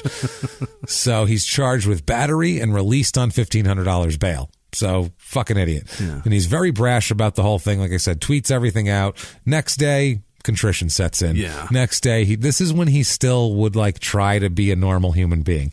When the headache starts. This will deteriorate over the next 5 years or so. He tweets, quote, I wanted to say sorry to all my fans in this world for my behavior these last couple days. I know it's people that look up. I know it's people that look up to me. I apologize. In capital letters, I apologize. I know it's people that look up to me. I know it's people that look up to me. What else is it? Fans. I think that's what he's sorry to all my fans in this world. I know it's people that look up to me. I feel like he typed it wrong, but we're going to give him that. Well, he's being apologetic. That's the way the Midwest talks, though, because that's true. Kevin Hart talks like that. That's it's right. a fine line. Yeah, between, that's what I mean? black Midwestern vernacular. Right. That's what that is. You're right. So East Coast, it's a different. It's bizarre. Yeah. It's a weird way of talking because you got to put. Well, it's just together. a different. Yeah, it's regional. You should hear how fucking some of these guineas talk in New York. Jesus Christ, you'd be like, what is wrong with you? Do you want to be made fun of? Is that what you want? Are you asking for it now? You really want fucking people idiots. to side-eye you when they're trying to understand what you're saying? Yeah. Why is there extra there's a pause every time you say something because I have to fucking mentally process it. When you go to the grocery store and you go, where's the gabagool? They go, what the fuck are you talking about? I don't know what that is because that doesn't exist because that's a word you made up in your house that we all did. But when you go out in public, you can't act like that. That's what we're saying. You fucking guinea bastards. It has nothing to do with anything. It's a house full of people that's hungry. That's what it is. It's a house full of people. They all. Never mind. I'll go off for fucking 20 minutes about this shit. I swear to God, it drives me nuts. Because I was just bitching about Columbus Day. Yeah. Because obviously Columbus Day is it's stupid. Right. It's a farce we're celebrating Columbus. Right. But at the same time, that's our holiday. Yeah. It has nothing to do with Columbus. No. We don't give two fucks about Columbus. It's an Italian that did this shit. That's when we get a fucking parade in New York. That's it. That's what it is. Yeah. The Irish get a fucking parade. The fucking Puerto Ricans get a fucking parade. Everybody gets a goddamn parade. That's our parade, goddamn it. And they want to take away Columbus Day, and the Italians fight against it like they care about Columbus. Right. You'll have Italian guys going, Christopher Columbus, defending him like they give a shit. You just want to eat sausage and peppers on the street from a fucking somebody's steam tray. That's what you want. So admit that shit, and we'll have a fucking party and a parade on the day of Columbus Day. I don't care. But but we need to have that, because this is what they'll do. They'll stop having Columbus Day, and then we'll never get another fucking parade. That's going to be the problem. That's what'll happen. They'll be like, well, tough shit. I don't know. The other thing is the Vietnamese need a parade now. They're like, hey, no, fuck that. No, there's a lot of us. Give me a goddamn break. The other part is I realized what he did. I realized that it was horrible. Oh, yeah. But we wouldn't be here without that motherfucker. Well, somebody would have floated over eventually, here. Yeah, it's a pretty big continent. Somebody would have hit it. But we'd still be fucking way later. You know what I mean? A little bit, yeah. History would be different. We'll say that. I don't know for what better or whatever, but it is what it is. We would still be here. True. But we got here when we did because of it. That's right. Shut the fuck up. So open the bread and put the sausage and peppers in there and let us fucking walk around and feel good about ourselves for a goddamn fucking day. Jesus Christ. What do you think? St. Patrick is really that's not even fucking, that whole thing is made up. Right. What are you talking about? If it weren't Christopher Columbus, we'd be fucking running down some other dickhead that landed That's here. right. That's all it is. Same shit. Right. So later on this Monday, okay, this is like, that was over the weekend, then later on that day, HBO, who had been HBO had been the one like marketing him, and he's been on HBO, and they've been marketing him as, you know, undefeated fighter and all this type of shit. They announced that they severed ties with Oscar De La Hoya's company, Golden Boy Promotions, who he had been a part of. Oh, no. So now he's going to move to Showtime instead of HBO, and Adrien's upset about it. He said that he'll probably be at Showtime eventually, but he'll still refer to himself as, quote, Mr. HBO. He says, that's not good. He said, I heard about it, but Adrien Broner is still Mr. HBO. I'm still Mr. HBO. Mark my words, I am Mr. HBO, and I will always be Mr. HBO. We get it. Wow. Although, why don't you just go Mr. Showtime? Because it sounds better. It's what I mean. Showtime is fucking cool. It's rad. That's the 80s Lakers. Right. That's Magic Johnson and shit running down the floor. That's cool shit. Showtime? Mr. That sounds cool. HBO, what are you, fucking Arliss? Yeah. Are you Robert Wool? Right. What are you doing? Are you going to show a lecture course and pretend it's a comedy show? Is that what we're getting at here? I think we cover history better than that in a more comedic way than some professor who's cracking a fucking joke about George Washington. That's awful. Hacky motherfucker. Anyway, never mind. So I know that's Robert Wool's fine. It's whatever. So in an interview with Ring TV, he says that, now this is fucking ridiculous. Jesus Christ. He says that the charges against him when he got arrested a few days ago were fake charges. Yeah. He says they're charges that were instigated by his next opponent. He said his next opponent somehow had him arrested. Okay, let's get to it. Yeah. He says, quote, this is a guy named Paulie Maglianagi. He's fighting, okay? And he says, quote, he's so scared to fight me that he sent some police to arrest me for nothing. That's what happened. Paulie's so scared to fight me that he sent somebody to arrest me and put some fake charges on me. But it's all right. I'm out and I'm counting some money as we speak. That's his interview. Okay. Now, this other guy, first of all, is like... Paulie? Yeah, Paulie's like...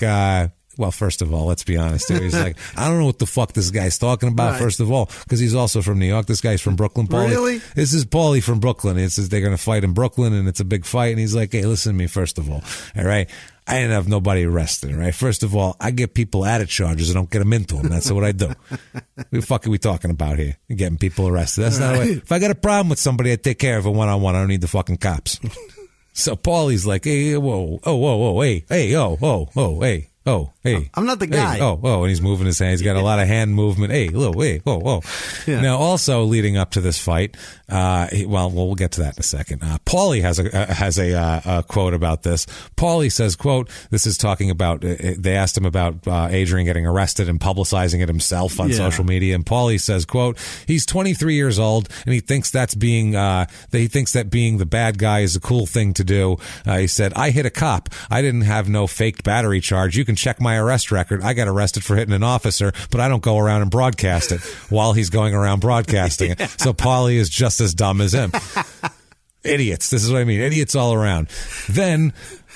Did he bring his record with him? Like, you don't see me showing everybody this shit. Everybody. Hold on. I'll tweet it out to you later. I'll tweet it out. Just look at my account later because I'm going to tweet it out. What's your... I'll add it at you because these fucking idiots publicizing their records is ridiculous. Tweeting it out. I'll tweet it at you. What's your handle? So, I hit a cop. He gets out of that. I'm a fucking idiot acting like the bad guy's cool. I mean, I hit a cop. I thought that was pretty cool.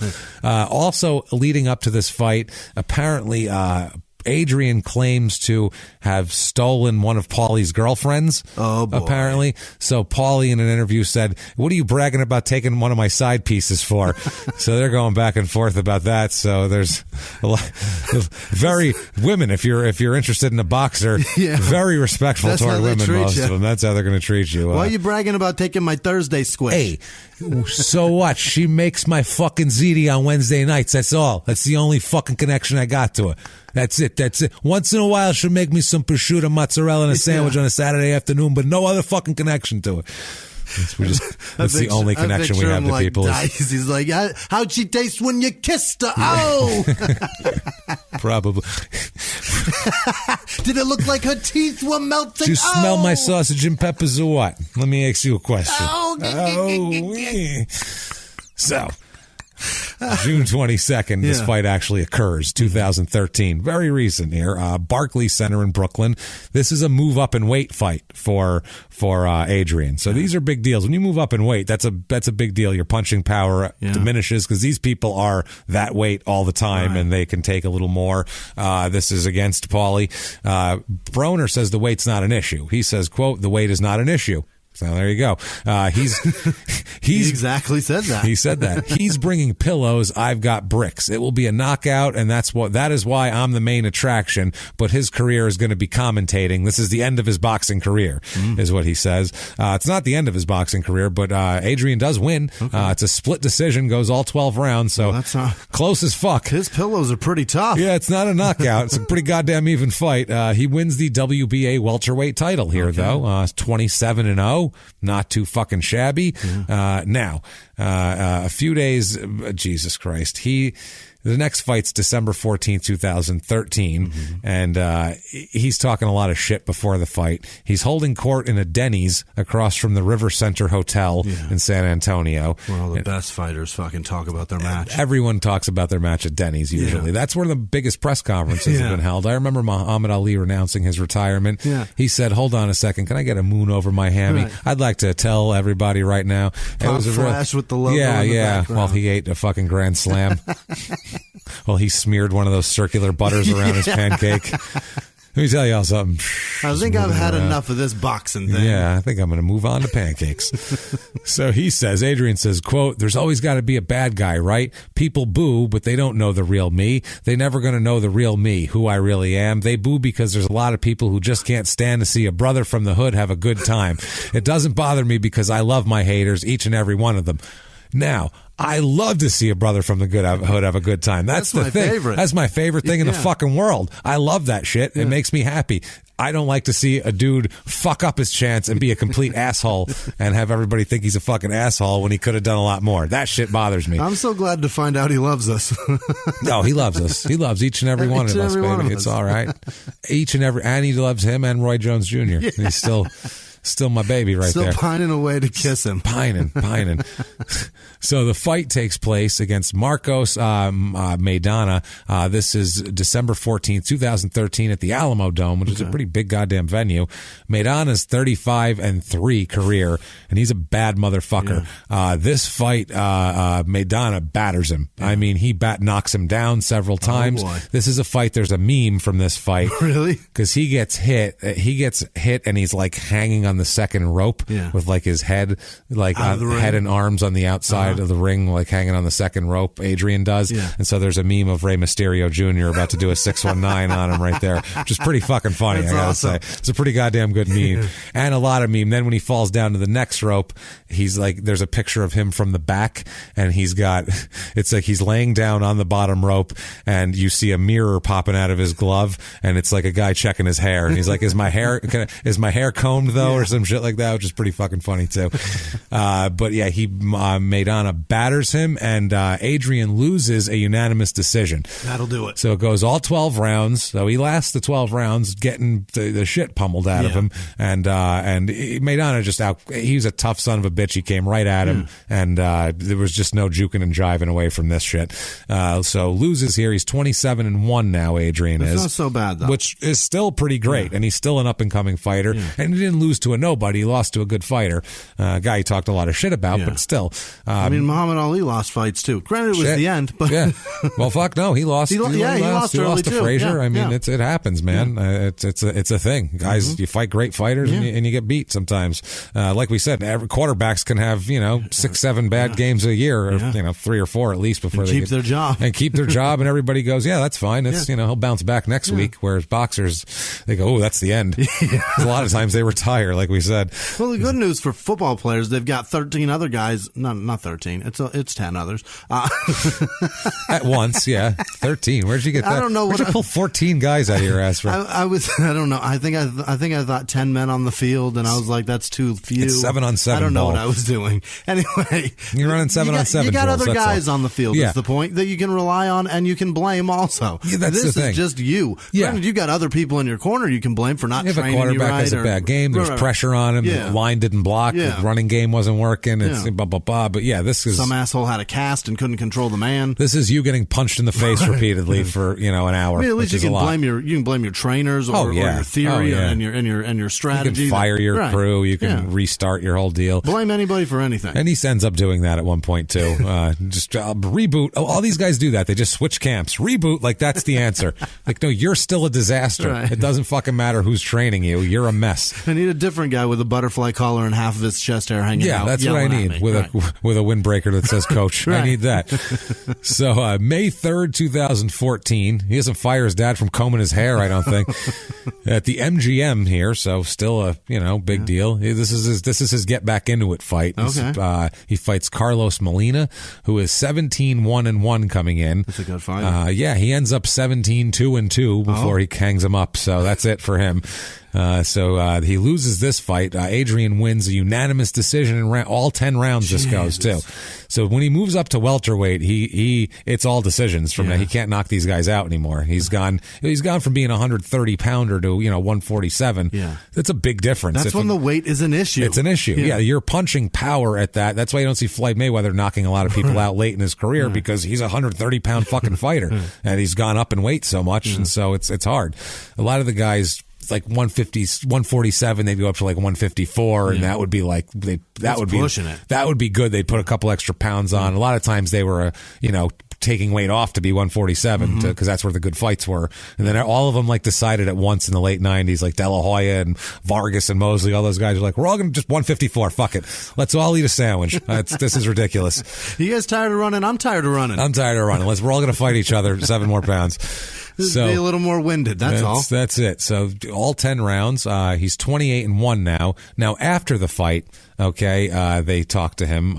This is well after the fight. Like he's got a suit on and sunglasses. No, it's that night. Okay. But he's all patched up, and it's this is an opener, and an hour and a half have gone by. He's showered. Yeah, he comes back, and they said, "How do you feel?" And he says, "Quote: I felt great. I went in untouched and came out untouched. I partied with my family and kissed my babies, and now it's on to the next one." So he looked fine. He had sunglasses on, but he didn't have lumps all over him or anything. So looks like he dominated that fight with points, basically.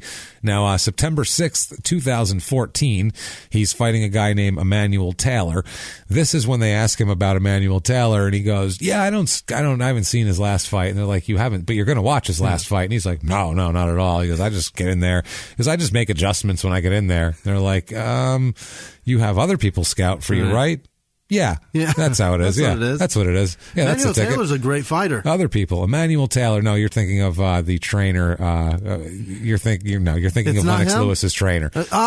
You're thinking of Emmanuel Stewart. You're thinking, is that what it is? He's a trainer. And I don't know what it one. is. I know that I've got a name in my head right now. Going, I recognize that black dude with like a that makes sense. Yeah, no, this is a mediocre fighter. This is a terrible fighter. 20-5 career not fighter. Not my guy. Not if you've never heard of this guy, probably, unless you really paid attention to the super featherweight division of boxing or welterweight. Even not my wheelhouse. In 2014, he's a 20-5 career fighter. Adrien wins a unanimous decision in 12 rounds, so he's fucking 29-1. 12 because these are title fights now, so they're 12 rounds. Jesus. So that's a lot of dancing and a lot of punching.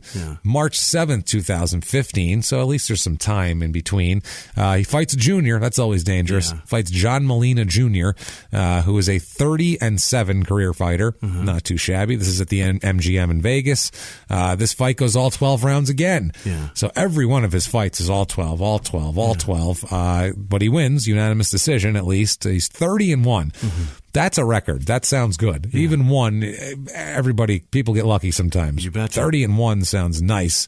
Now, April of 2015, he tweets, and this should be the story of his life right here. He should have this on all of his T-shirts and hats. Quote, "Nobody could change me except me for me, or don't be around me." Because he's an asshole. It's all me for all the time. It's going to be me. I'm going to be a dick. I'm going to be a menace to society. And if that's not cool, then I guess take a hike. Because school ain't going to work for me, as he put it. April of 2015. This is like 3 days after he tweeted that, by the way. If you're going to tweet that, don't get arrested immediately. Because that's a that's what you're saying that you need people to accept. 3 days later. And be around. Okay. It's like for whatever it is. He's arrested. This is for DUI, which is fucking funny. And it's a goddamn hilarious arrest, too. It's on video. He won't shut the fuck up the whole time. Yeah. He's talking the whole time. It's in Ohio. They're telling him that he's under the influence, clearly, and he obviously is. He makes it a point to slur that he's not drunk. I'm not drunk. He's fucked up. Going, I'm not drunk. Keeps talking shit, doing all sorts of shit, not making much sense. Finally, they cuff him, and he's told that they cuff him, and they're like, "Yeah, we'll talk about your roadside sobriety test." And they told him that he failed. They told him, "Yeah, you didn't do very well on your roadside sobriety test." So he says, "Quote, I did do well," which is you can't. I fucking disagree, sir. Sobriety test is much like an SAT or something like that. There's really no debating the outcome of it. If you say they didn't do well, you didn't do well, and you didn't do well. There's whether you did or not doesn't really matter at that point. Then he laughed, and after a minute, when the cop was like shrugging at him, like I don't know, he started laughing and said, "That's cool, I love you," and that was.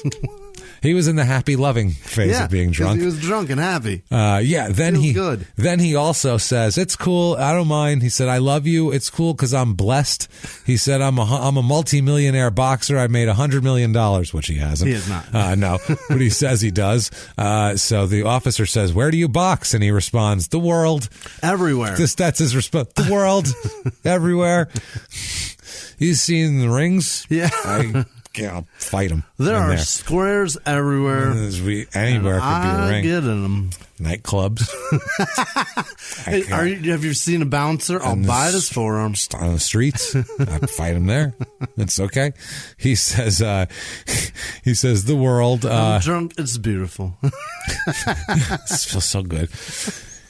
He says to the cop, quote, "Y'all don't know who you arrested. If you all did, I'd be on the news right now," which he says like he wants to be like, why haven't you called the media? This would be fun for me to retweet later. Like, what the fuck is he doing?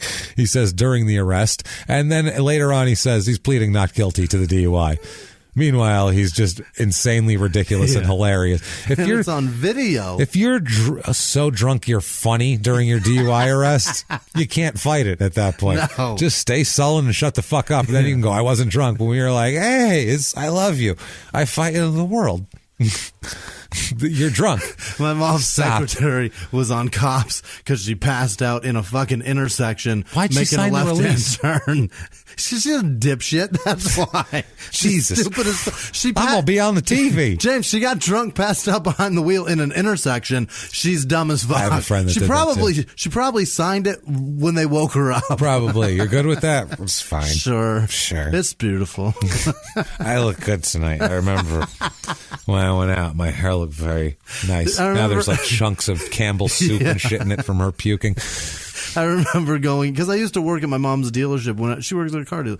I used to go in there and file for her in the summertime to like make extra money or whatever. Yeah. And I remember when I went in, because my mom had just told us about it like a couple of years before. And when I went in to file, I saw Lisa sitting there and I was just like, I couldn't make eye contact. No. Because I'd seen the episode and I felt like an asshole I've seen how dumb you are publicly. Yeah. It's almost like seeing somebody that you know in pornography and then you run into him later and you're just like, I've seen your vagina. What's worse, being cops or porn?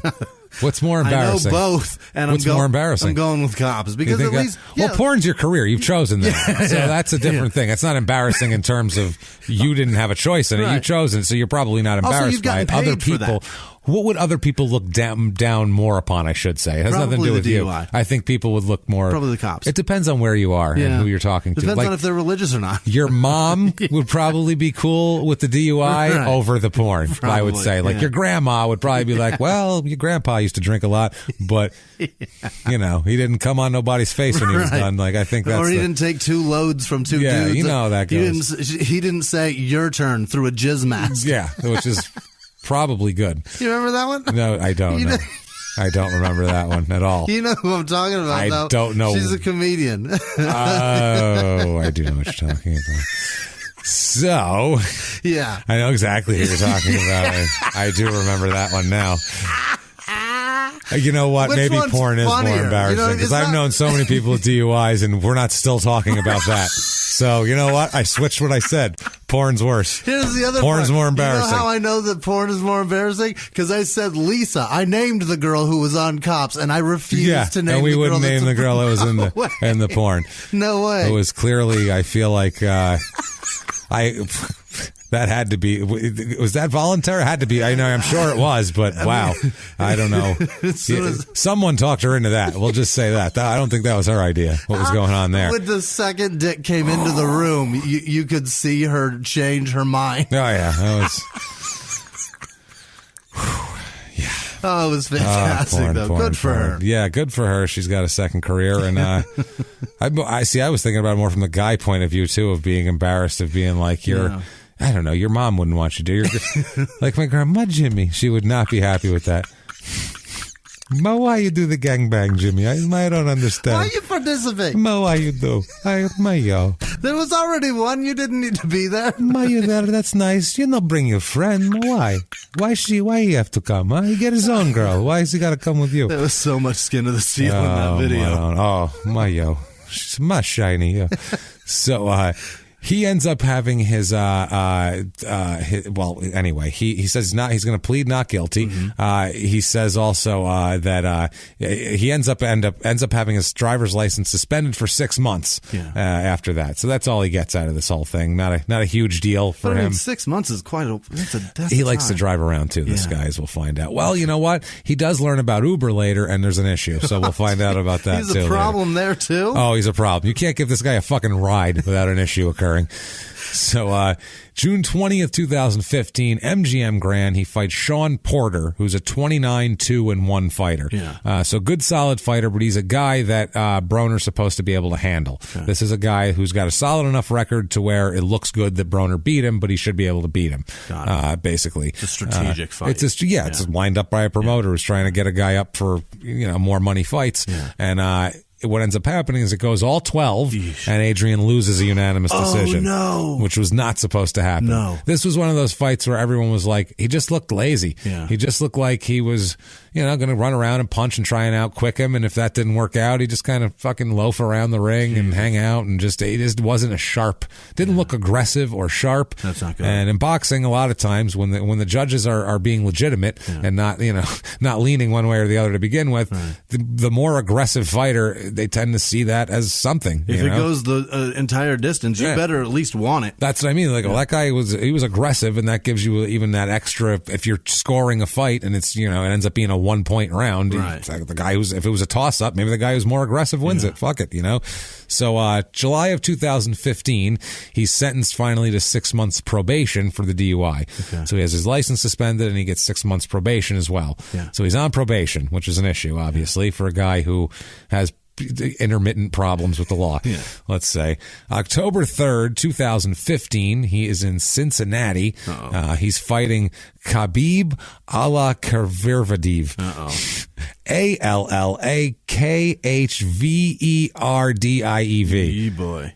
Khabib is his first name. Nothing. Holy shit. He's got the shawarma man in his corner. Yeah. He says, I make for you, you kill black men. And then he sends him in there. And he goes, that's not racist. He's black. I want him to kill him. Why not? I don't understand. She says she have no money. She no give to us. I don't understand any of you people. I go back home. That name on his shoulders goes from breast under the armpit, all the way over the around. Back shoulders, around to the other breast. As a Petrogallo, I feel bad for him. He is tough. 1, 2, 3, 4, 5, 6, 7, 8, 9, 10, 11, 12. He's got me beat by a letter, this cocksucker. Yeah, so I get Son it. of a bitch. He could never have his guy in Madden. Never. It could never happen. He had to take out an L and probably maybe the I or the E at the end. He had to take a couple letters out and choose. That goes from each side of the Everlast fucking logo all the way around his waist. That robe was expensive. All that stitching. So this is a TKO in round 12. He beats Khabib here, bringing him to 31-2 in his career. So this is what he does. Arrest, fight. Yeah. This is his pattern later on. Back and forth. January of 2016, he is accused of assaulting a man and robbing him of $12,000 at gunpoint and beating him senseless as well. Why? Beating him unconscious. Well, why? Because these two men, Adrien and this guy, were apparently involved in a series of high-stakes bowling games at a bowling alley. Oh, no. Somehow Adrien lost $12,000 in bets in bowling to this man over the course of the night. And then when the man left with the money, Adrien decided, I'll go get that back. Yeah. That's the shittiest thing. Everything he's done so far, that's the shittiest thing. I've read books. Even John Gotti used to have huge gambling losses. Right. And this is John fucking Gotti. He could roll with it. And he would you shrug and take it. Yep. You don't fucking go get the money back, even if you can. That's not how you work.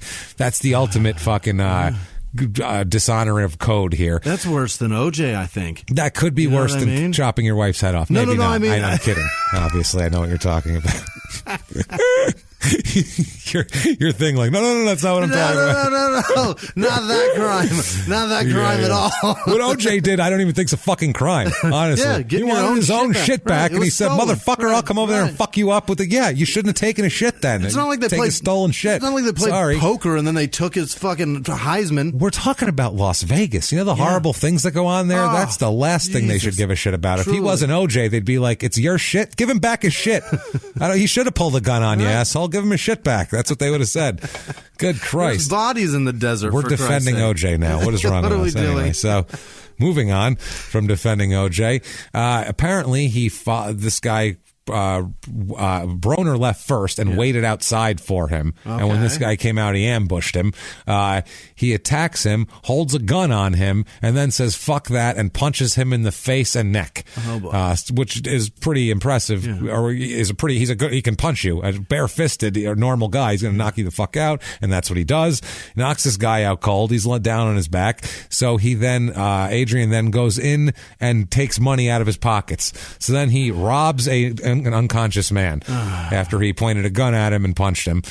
This guy was transported to the hospital where he had to take a bunch of stitches on his chin from being socked in the fucking chin by a professional boxer with 31 career wins, which is and then crazy. In the neck, like that could, from a guy like that could fucking give you all sorts of cardiac problems. Arrest. Yeah, all sorts of issues. In the jugular and just like explode it. He was just throwing punches at the head region of the body, and this guy, Jesus Christ. So I mean, he's out of control. Yeah. Like you're 1 minute you're saying how much money you have, and you're a millionaire and you don't give a shit, and then you got to take your $12,000 that you lost at bowling. Yeah. He should have posted that on Instagram. I just lost $12,000 bowling. Ha ha ha. Yeah. People would have laughed at that shit and retweeted it and gone, what an idiot. He would have been popular on social media. Instead, he's an asshole.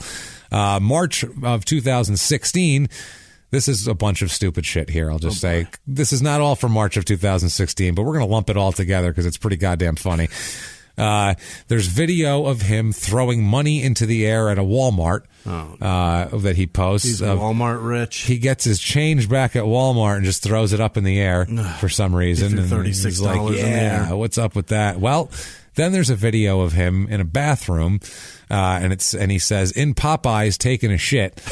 Is what he says, and then he gets up from the bowl, and there's a big pile of $20 bills in the bowl. Oh, Christ. All the bills that weren't hundreds, he had to just throw in the toilet. And he says, "quote I'm even shitting out money," and then he flushes it down the toilet. Well, we know you didn't do that, sir. He flushes, but you did flush a bunch of money. He did flush a couple grand down the toilet, which is the stupidest fucking thing I've ever heard.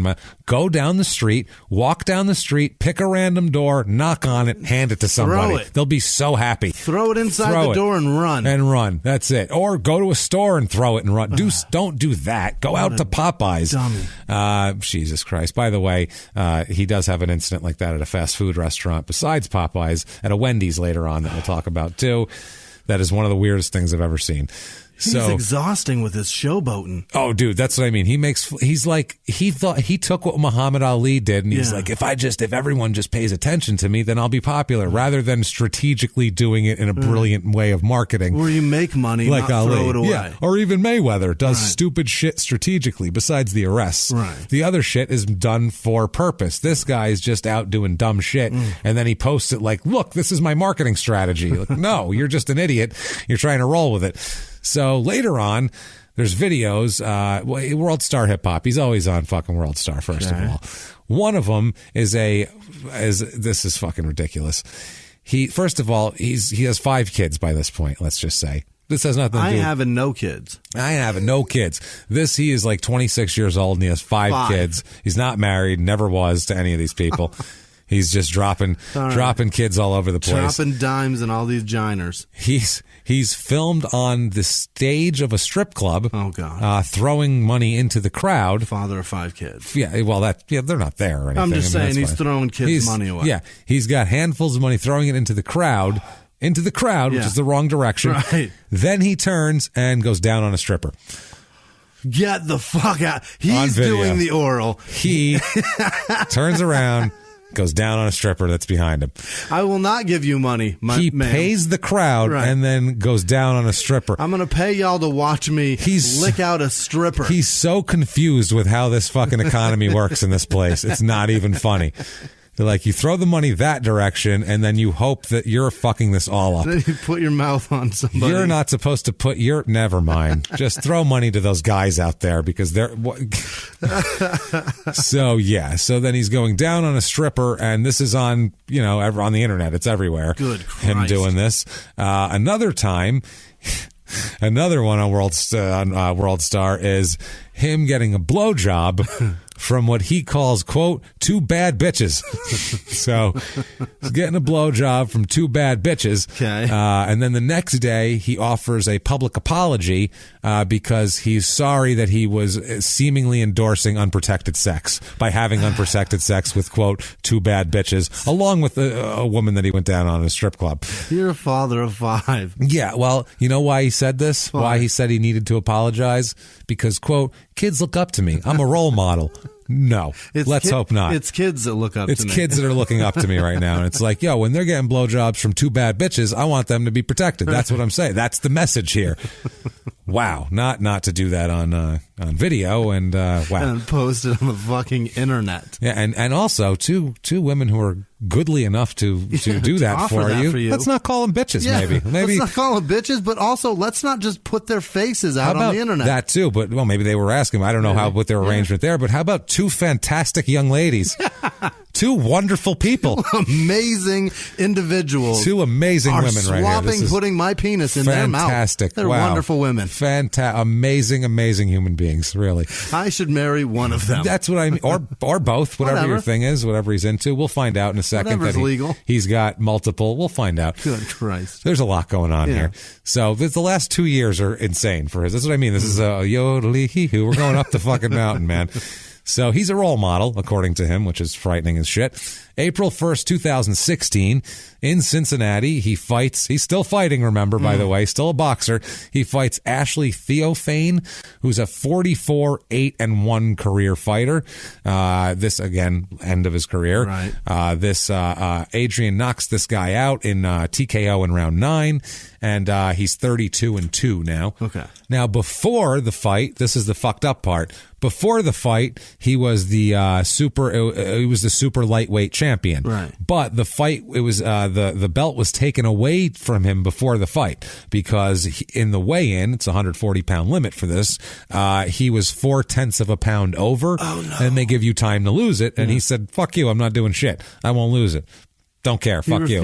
Refused to try to lose it. Take the belt. 0.4 of a pound. He could have went and fucking ran around the block twice. He'd come back. He'd have been fine. He could have went and taken a piss and he would have been fine. But instead, he says, "Fuck you guys. I don't care." Some of those 20s. Yeah. So they strip his belt off of him, and then he ends up beating this guy in 9 rounds anyway. Taking the belt anyhow. Yeah. No, I think they took it off him now, so he doesn't have it anymore. But then it was okay. It wasn't the prize. I think fight. they because he was overweight, so he couldn't fight for that belt. That was the reason why they took it. Now, July 28th, 2016. By the way, there's a warrant out for his arrest while he's fighting on television, which isn't the smartest thing. So in the next couple months, they look for him and they finally find him and they get him in court. This judge is hilarious, by the way. This is fucking hilarious. July 28th, 2016, this happens. It's a Hamilton Common Pleas Court. It's Judge Robert Ruhlman, because I got to give him credit because he's funny as shit. He orders Adrien to serve a full 30-day sentence for contempt of court on this day. Why do you say he has to do this? Because he showed up at 12:30 for a 9 a.m. hearing. Oh my God! Asking for forgiveness. So Ruhlman also said that there won't be any leniency based on his celebrity because he says that he asked him. He said, "It's my birthday and all this shit. I don't want to fucking. Will you not send me to jail?" And he said, "No, I'll send you to jail." He said, quote, "If I let you go early because you're a sports star, what message does that send? You didn't show up. You were 3 hours late and drunk. I said 30 days, and 30 days is the number. You, sir, may fuck off." You, sir, may fuck off. That's beautiful. He showed up drunk and 3.5 hours late for his court date. No, Your Honor. You don't understand. There were two bad bitches. This is so cool. I was at this club, and you just pay the guys, and then girls, you go down on them. You pay guys, and then you eat pussy, and then two bad bitches. This is ridiculous. And the kids, though. It's the kids that look up to me. I let them watch it just to let them show technique, but I'm a role model, so I shouldn't do that. You know. Do you have any condoms, Judge? That's not what you want to ask the judge. So this case eventually is dropped, though, with this whole thing. This is one of the assault cases. Okay. I think this is the bowling alley robbery. Got it. But the other party doesn't show up.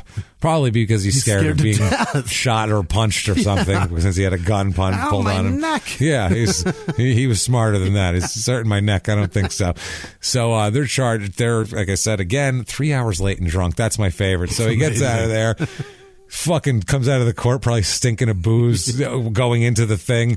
Now he's fucked. He gets out 30 days later. Imagine how dumb he had to feel for that. He had no reason for that to happen. None. He got 30 days just for being an asshole. He was going to get off. Everything else got dropped. He went for contempt because all he had to do was show up on time and he was going home. They would have said, "Case dismissed. Have a good one. Take care of yourself." Wow. To piss a judge off enough when your case is dismissed to get thrown in jail, you have to be an asshole, like of a special kind of asshole. He's out, but he doesn't give a fuck. He's wandering the streets being a goddamn menace to society, smelling fresh air like anything, fucking walking around, smelling the flowers, and he smells something else, and it's a German Shepherd because it's Bobby Colorado, animal trainer from Fredericksburg, Texas, and he says...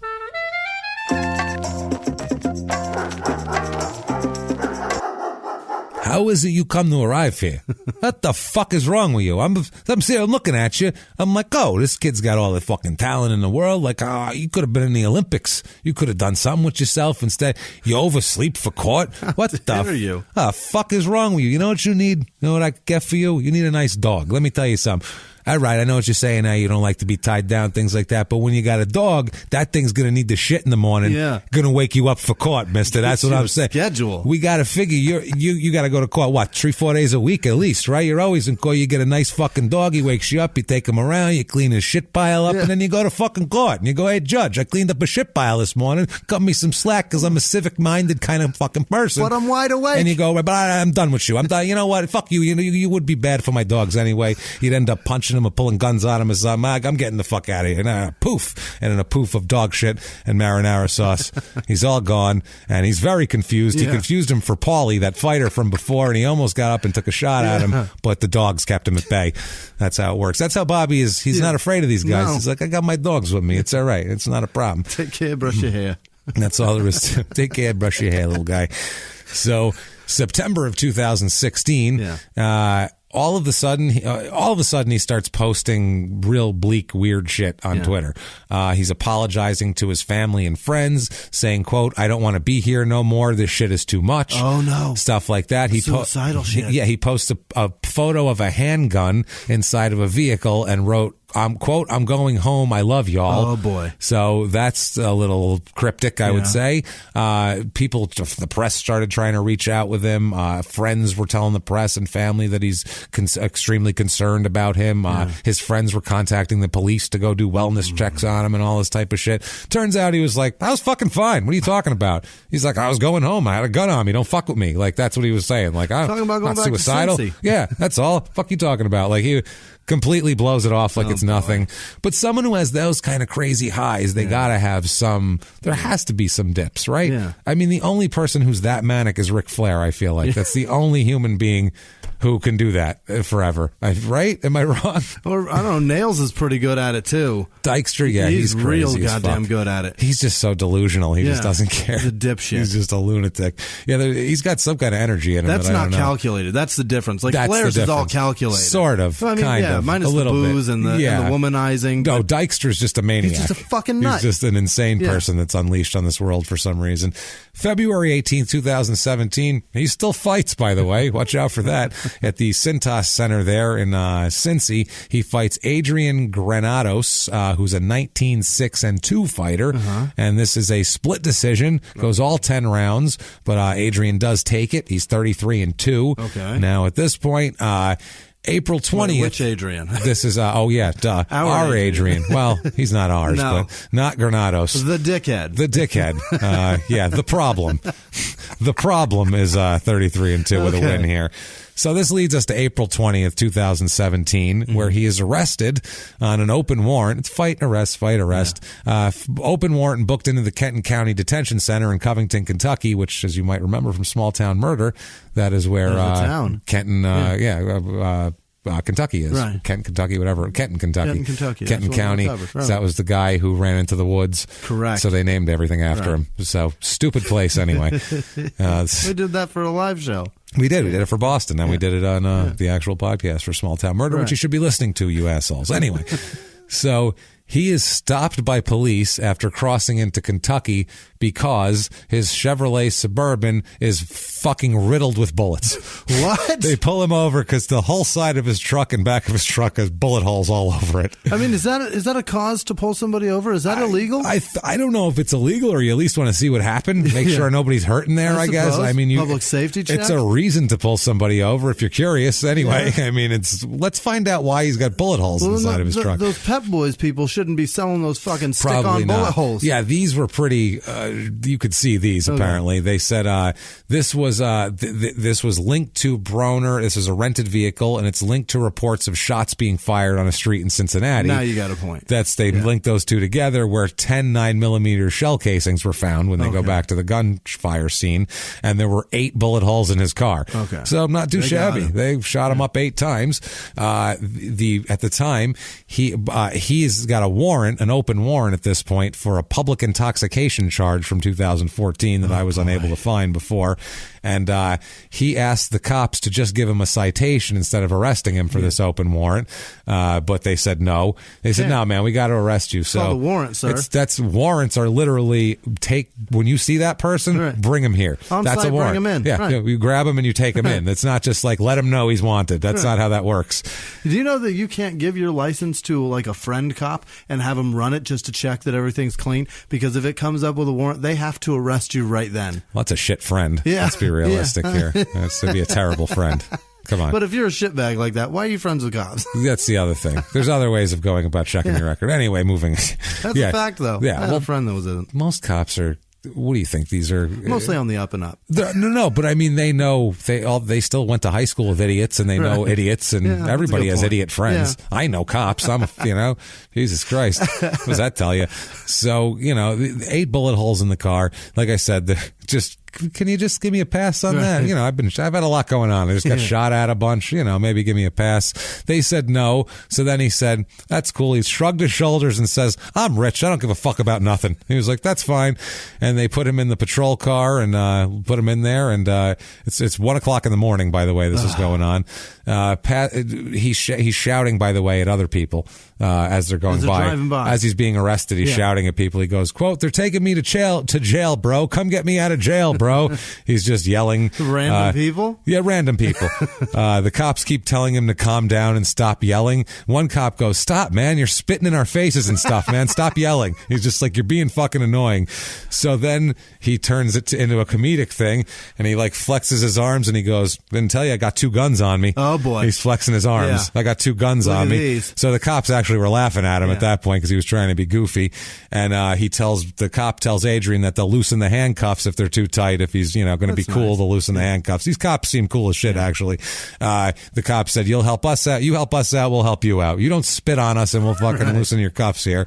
So he then they said, well, "Who shot up your car?" And he's like, "Don't know nothing about that." He just wouldn't give any information. He went straight fucking gangster on that shit. You almost died tonight. He's like, "I don't give a fuck."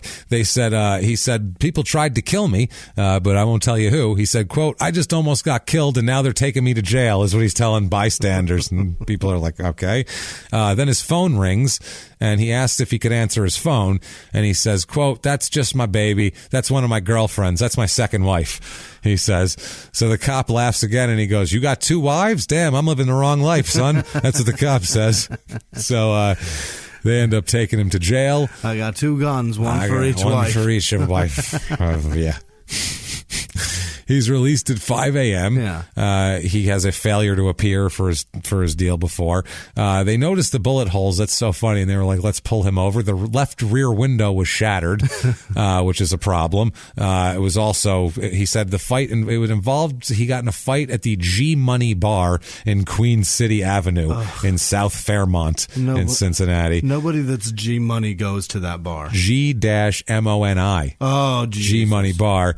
He said there was a fight, and he says that somebody shot at him after the fight as he was driving away, which, whatever. Several people called 911 about the shots being fired, and they said that cops said that he's not participating with the investigation at all, not cooperating, won't help them. And a person who was at his house also wouldn't comment on anything.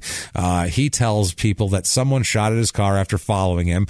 Then they found the arrest warrant, and he's supposed to be in court on April 27th. He's released on a $503 bond. It's a good deal. He says about the whole thing, quote, "They try to kill me because they're jealous of my success. Every fake killer or every killer wants a celebrity on their list. I was once them before. The higher the celebrity you got on your list, that's how people respect you." Is that right? So I don't know if that's right, but he probably shouldn't spread that as some sort of gospel if he's going to then say what a celebrity he is. Like, that doesn't seem right. So a few weeks later, he's spending 10 days in jail to serve his punishment from the prior reckless driving conviction that he had after he's got charges stacked now, man. This shit's turned into fucking charges Jenga at some point. So after this, he's got to do 10 days in jail, like we said, and they ask him about 10 days in jail, and he says, let's do it in their own words on this. What do you say? Because I think hear him talk about jail. He says, in their own words, quote, "This ain't my first rodeo, man. I've been on the bull a long time. Listen, don't get me wrong. I'm not worried. I'm not scared of this because I've been through this before. At the end of the day, I want what's best for my children." Where that came from. Yeah. "I want what's best for my family. I want the best for my siblings. So now all I have to do is take myself out of the equation. It's just about moving different. The best thing I think is to move away, but don't move that far." No idea what the fuck that means. Now, excuse me while I go down on this hooker. Now, excuse me while I see some bad bitches. Right. And what the fuck? What is he talking about? First of all, he goes off in a different direction. I don't know if he's got like some sort of attention deficit issue or what here, but he fights again. July 29, 2017, Barclays Center, fighting Mikey Garcia, who's a 39-0 fighter, but now he's that guy that up-and-coming fighters fight on the downslide. Got you. He's that guy now. Mm-hmm. They've flipped the script on him. Mikey Garcia is 39-0. He's a bad motherfucker, and he beats Adrien. Unanimous decision, 12 rounds. Okay. Goes all 12. He's now 33-3. That's it. That's it. We'll see. We'll see. Okay. 2017, there's a documentary announced called The Problem, based on him, that hasn't come out yet, and it's almost 2019, so I don't know how long they're following him around for. But I feel like he's financing that. That's his product. It is. I think that's his product for sure. Definitely. September of 2017, he's got a couple issues. Now, first of all, he's cited for misdemeanor battery at a Vegas. This doesn't get you arrested, apparently. Misdemeanor battery at a Vegas nightclub for choking a waitress. Wow. Apparently, if you choke a waitress, they just write you a ticket. Well, it was before me too. This is September 2017. It's right around the time. This is fucking. It's about to be kicking. It's already in there. You still can't choke women publicly in 2017. You might be able to take your dick out still, but you can't choke them publicly.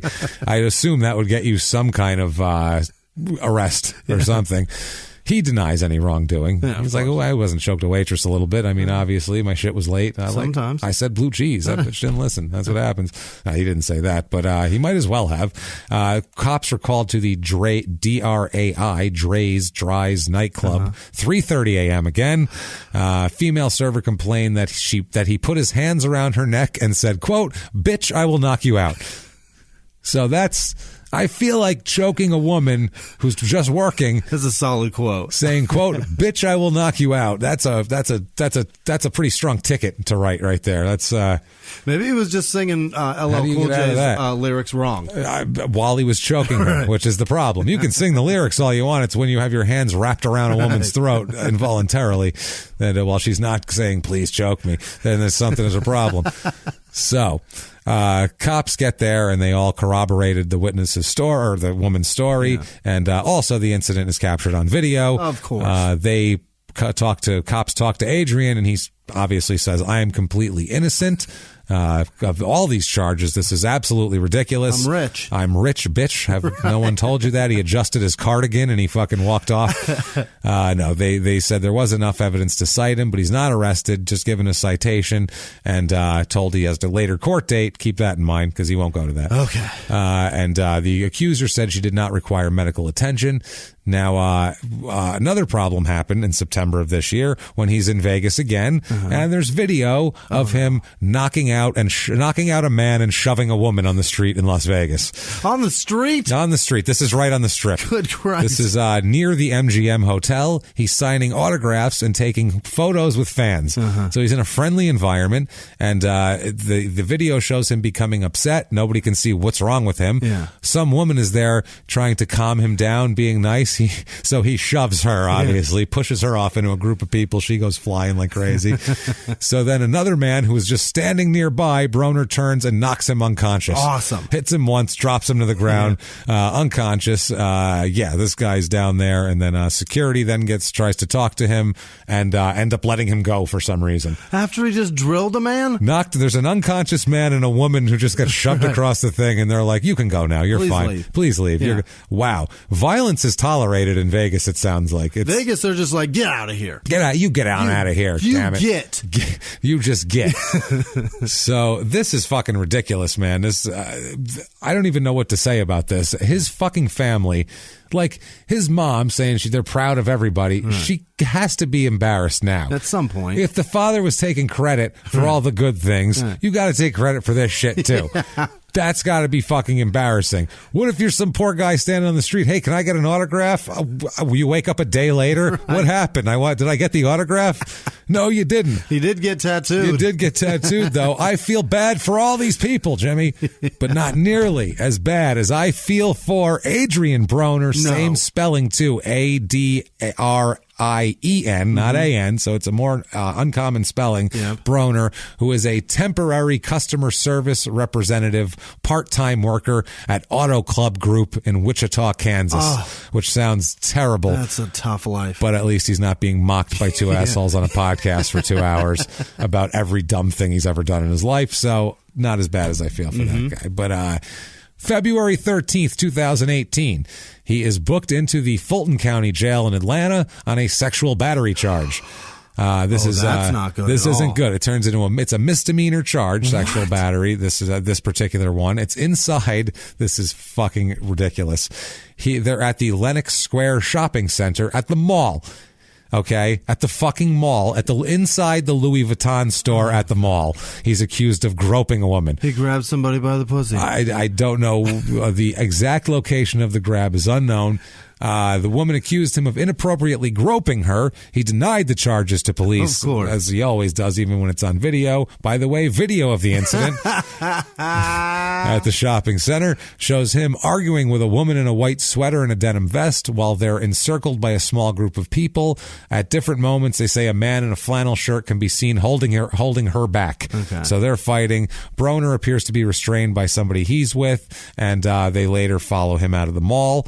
Now, I saw the interview of him leaving jail. Oh, boy. And some guy's like, what happened? Yeah. How's it going? What happened? Hey, Adrien. This report, and it's this blonde-headed, 50-year-old guy, and he's like, how's it going? What's happening? And he's like, I didn't touch that woman. They're like, well, what happened then? How come you got arrested? And he's like, he says, He claims that she wanted a picture and he didn't want to take a picture. Yeah. I don't want to give her no picture. So he grabbed her by the pussy. I don't understand where the A and the B to that is. Yeah, how does that work? I don't know what the connection there is, but he said she didn't. He said the guy said, "Do you know this woman?" And he said, "No, never seen her before. She obviously knew me though." Right. Claimed total innocence. And then the guy said, "Well, what's your next fight?" And he goes, "Might be against you. You don't get this goddamn camera out my face." But he said it laughing, which I was like, "That's pretty fucking funny." Even after all he's done, that's pretty fucking funny. That was kind of clever of him to say. That was goddamn funny. But, obviously don't grope women, but still. Bail set at $2,000. Now, Showtime is the ones putting on his fights. Right. You'd think they would be pissed about this, right? At least a little. A little. Their reaction, this is some silver-haired middle-aged white man shit here. Their reaction, quote, "We're very concerned about the reported behavior and will continue to monitor the situation as well as potential repercussions for a scheduled fight." So, in other words, who cares? April 21st, 2008, he's fighting on Showtime. 2018. That's what I meant, 2018. A month later, he's on there fighting. So we're going to look into this. We're going to monitor it. Maybe it'll affect the fight. Nope. Nothing. April 21st, 2018, he fights Jesse Vargas, who's a 28-2 fighter. Yeah. And this is where he says some of the stupidest shit I've ever heard. It goes all 12, and it's ruled a draw. So this is a draw. 33-3-1. Which you fight that whole time. You want to win or lose. Nobody wins. So after the fight, Jim Gray, the announcer, you might remember, he's the one who... the old man. No. He's the one who used to be a bunch of different sports. He's the one who Chad Curtis told after the World Series that nobody would talk to him because he talked shit about Pete Rose and walked away from him, left him standing there with a microphone on national television going, back to you, Jim, like just fucking looking like an idiot. A guy that touched kids made you look like an asshole. Chad Curtis, of all people, made you look like a dildo because Curtis hit a game-winning World Series home run, which is frightening. He's a World Series hero and a pedophile. Yeah. So they asked if you want to fight Vargas again. He says, Adrien says, quote, "Hell yes, but let's go to my town. I want to fight him where I'm from. There's hella Mexicans that are in here, and they keep booing me and shit. They want rice and chicken. I want some motherfuckers that want conies around me." What? That's what he said. You can't say that. That's his. He said, let's say it one more time. There's hella Mexicans that are in here. They kept booing me and shit. They want rice and chicken. I want some motherfuckers that want conies around me. So wow, that's what he says about that. That is impressive. Then he had a new trainer for this fight. Jim Gray asked him how his trainer did a different trainer help him, and he said, "You're a different fighter with that different suit on. Did things change when you changed that old shit suit?" He said to Jim Gray. Then he says to Vargas. He says to the fighter he just had a draw with across the ring while still on microphone, quote, "I beat your ass. It looks like I beat him with what they beat Martin Luther King with, man." Now, he means Rodney King. He does not mean Martin Luther King. Martin Luther King got shot with a rifle, sir. He just said, "It looks like I beat him with what they beat Martin Luther King with, man." Wow, that is unbelievable. That's an amazing quote. That is one of the stupidest quotes I've ever fucking heard in my life. Then Vargas, while he's being interviewed, said, "Well, we went at it for 12 rounds," and he was trying to be like a conciliatory guy. "We went at it for 12 rounds," to which Adrien jumped in, interrupted, and said, quote, "We didn't go at it. That's gay. Going at it is gay." So he doesn't want fighting to be referred to as going at it because he thinks that's somehow going to be misinterpreted as he just fucked Jesse Vargas in the middle of the fucking Barclays Center rather than fought him. That's gay. What the fuck is he talking about? What the fuck are you talking about? He is fun. That's what I mean. He's fucking crazy, man. He's fucking crazy. So going at it, that's gay. And that's when he went on the "let's go to my town. I'll fight him where I'm from. Mexicans want rice and fucking Mexicans. Rice and chicken in this motherfucker." So hella Mexicans. I want conies around me. Yeah, so what's people who want some motherfucking conies around me. He says, quote, "I'm a winner. I knew I was a winner. Honestly, I beat him 7-5. I'm clean as a whistle. I ain't got a scratch on me. I look good. I look like I just walked in the ring. He's messed up. He's probably got to spend the rest of the night in the hospital." That's his quote on the fight. Pissed off. Wow. And this Vargas guy's just like, what just happened? What did I just do? Why did I fight this idiot? A boxing match for this guy to call me a fag. Thanks a lot. This is what I needed. So May 2018, he's offered a promotional contract with a new promotional deal here. It's the guy is starting a 4-division promotional deal here. It's a guy named Eddie Hearn, and it includes. He ends up posting. He posts the email he got from this Eddie Hearn on social media, including the terms of the offer that the guy made to him and everything, like an idiot. Yeah. And said, "quote I'm sorry, Eddie Hearn. You a good guy and all, but you tried to give me a worse deal than Rock Nation offered me." And then hashtag this is over, hashtag slave deal. Jesus Christ. So he sounds like that's some shit we should be hashtagging to people that own us, but it's a different story. So Broner says that it was a 1-year, $6.75 million offer to send to be sent to his camp. I would love that slave deal. Yeah, and he says it said, quote, further to our recent conversations, you may have seen our announcement last week for our deal for 16 shows per year in the U.S. I would be very interested to offer Adrien a 3-fight promotional agreement. This deal called for Adrien to fight in September for $2 million, and then a second fight in March for $2.25 million. Good God. Third fight in September of 2019 for $2.5 million. These are higher than any of his previous best purses. Yeah. Okay. This guy's offering the paydays of his life, and he says no. $7.5 million, and he turns it down. He says, quote, this is what the promotion says, quote, this will give AB, who's Adrien Broner, security and also a concrete schedule to work from. 3 fights in 12 months. I await your feedback, and I'm here to answer any questions you may have, is what he emailed them. And they answered back, fuck you, slave deal, go fuck yourself, which is fucking crazy. This is, by the way, in 2014 when Rock Nation got into this shit. Yeah. They offered him, Adrien, a 5-year, $40 million contract that he rejected. What? So that was $8 million a year, and he rejected that, and now he's been arrested more and lost a couple times, and this guy's offering him $6 million for 1 year and spaced out fights too nicely, no hustling. What a deal. Fucking slave deal. So he's not taking it, which whatever, that's fine. Yeah. It's your right to not take a deal. We've turned shit down. Yeah. Never for that much money, I'll tell you that fucking much right now.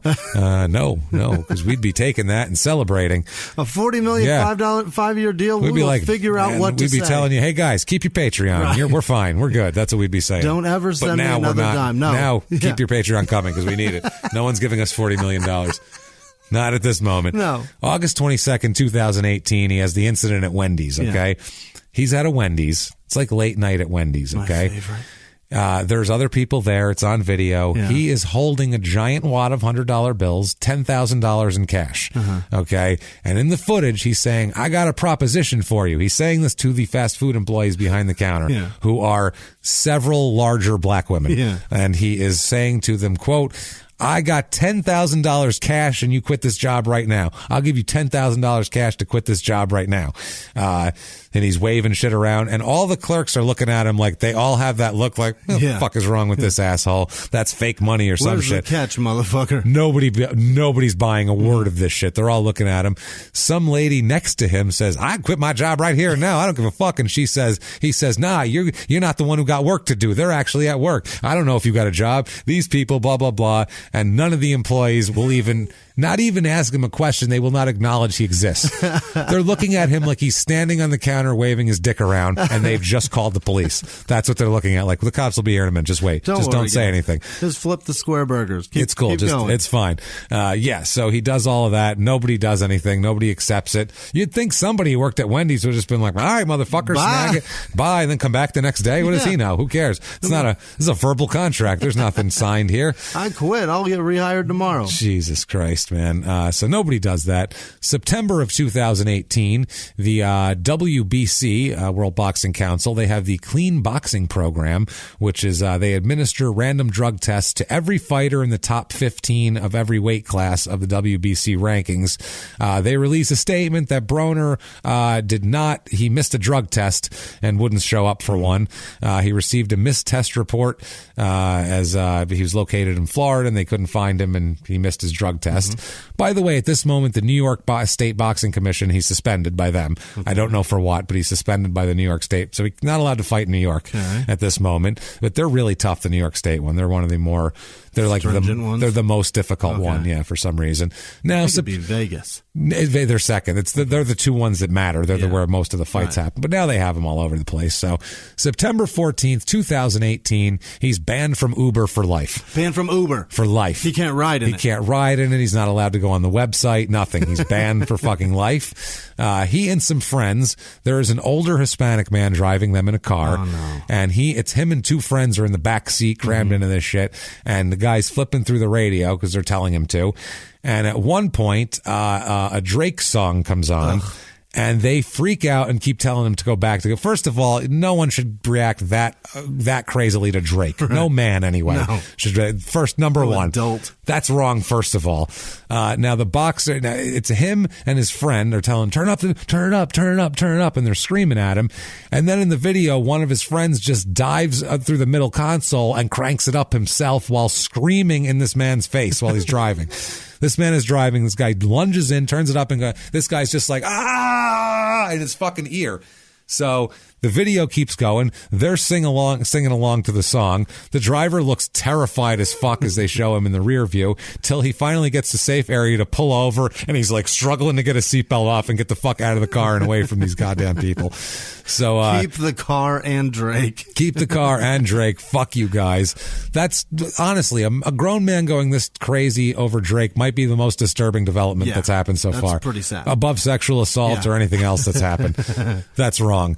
So October 2nd, 2018, rumors spread that Mayweather is going to fight Broner in December. Really? This is the big deal. Now, October 5th, Broner says he wants to fight either Pacquiao or Mayweather, but he wants $100 million, which obviously one of them's going to get $100 million. You're going to get $3 million, and you're going to be happy to be there, you stupid asshole. You get the shit knocked out of you. Yes. He posts on Instagram here. He posts, quote, I heard these two fights y'all want to see, 100 million or y'all can. If me and Manny Pacquiao fight, I'm walking out with Eminem. And if me and Big Bro Floyd Mayweather fight, I'm walking out with 50 Cent. Hashtag facts, hashtag get the strap at Showtime Boxing, Fox TV. Quote, have my money right and we can have a hell of a night. Hashtag my next move will be my best move, which is never true with this guy. I feel like this story is just beginning. Oh, by the way, that's not the very last. October 7th, 2018, which is very recently. More news emerges saying that Manny Pacquiao signed a deal with Floyd Mayweather's business partner and advisor Al Heyman, and what ends up happening here is they're pretty sure that this Al Heyman is now planning a January fight between Pacquiao and Adrien Broner to be a warm-up fight for a possible Pacquiao-Mayweather rematch. Fantastic. That's what's happening here. So his next fight's going to be in January in all likelihood against Manny Pacquiao. That's happening there, and can't get enough of this fucking idiot. Well, he's going to keep coming. He's going to keep coming. Yeah. The internet says his net worth is $6 million.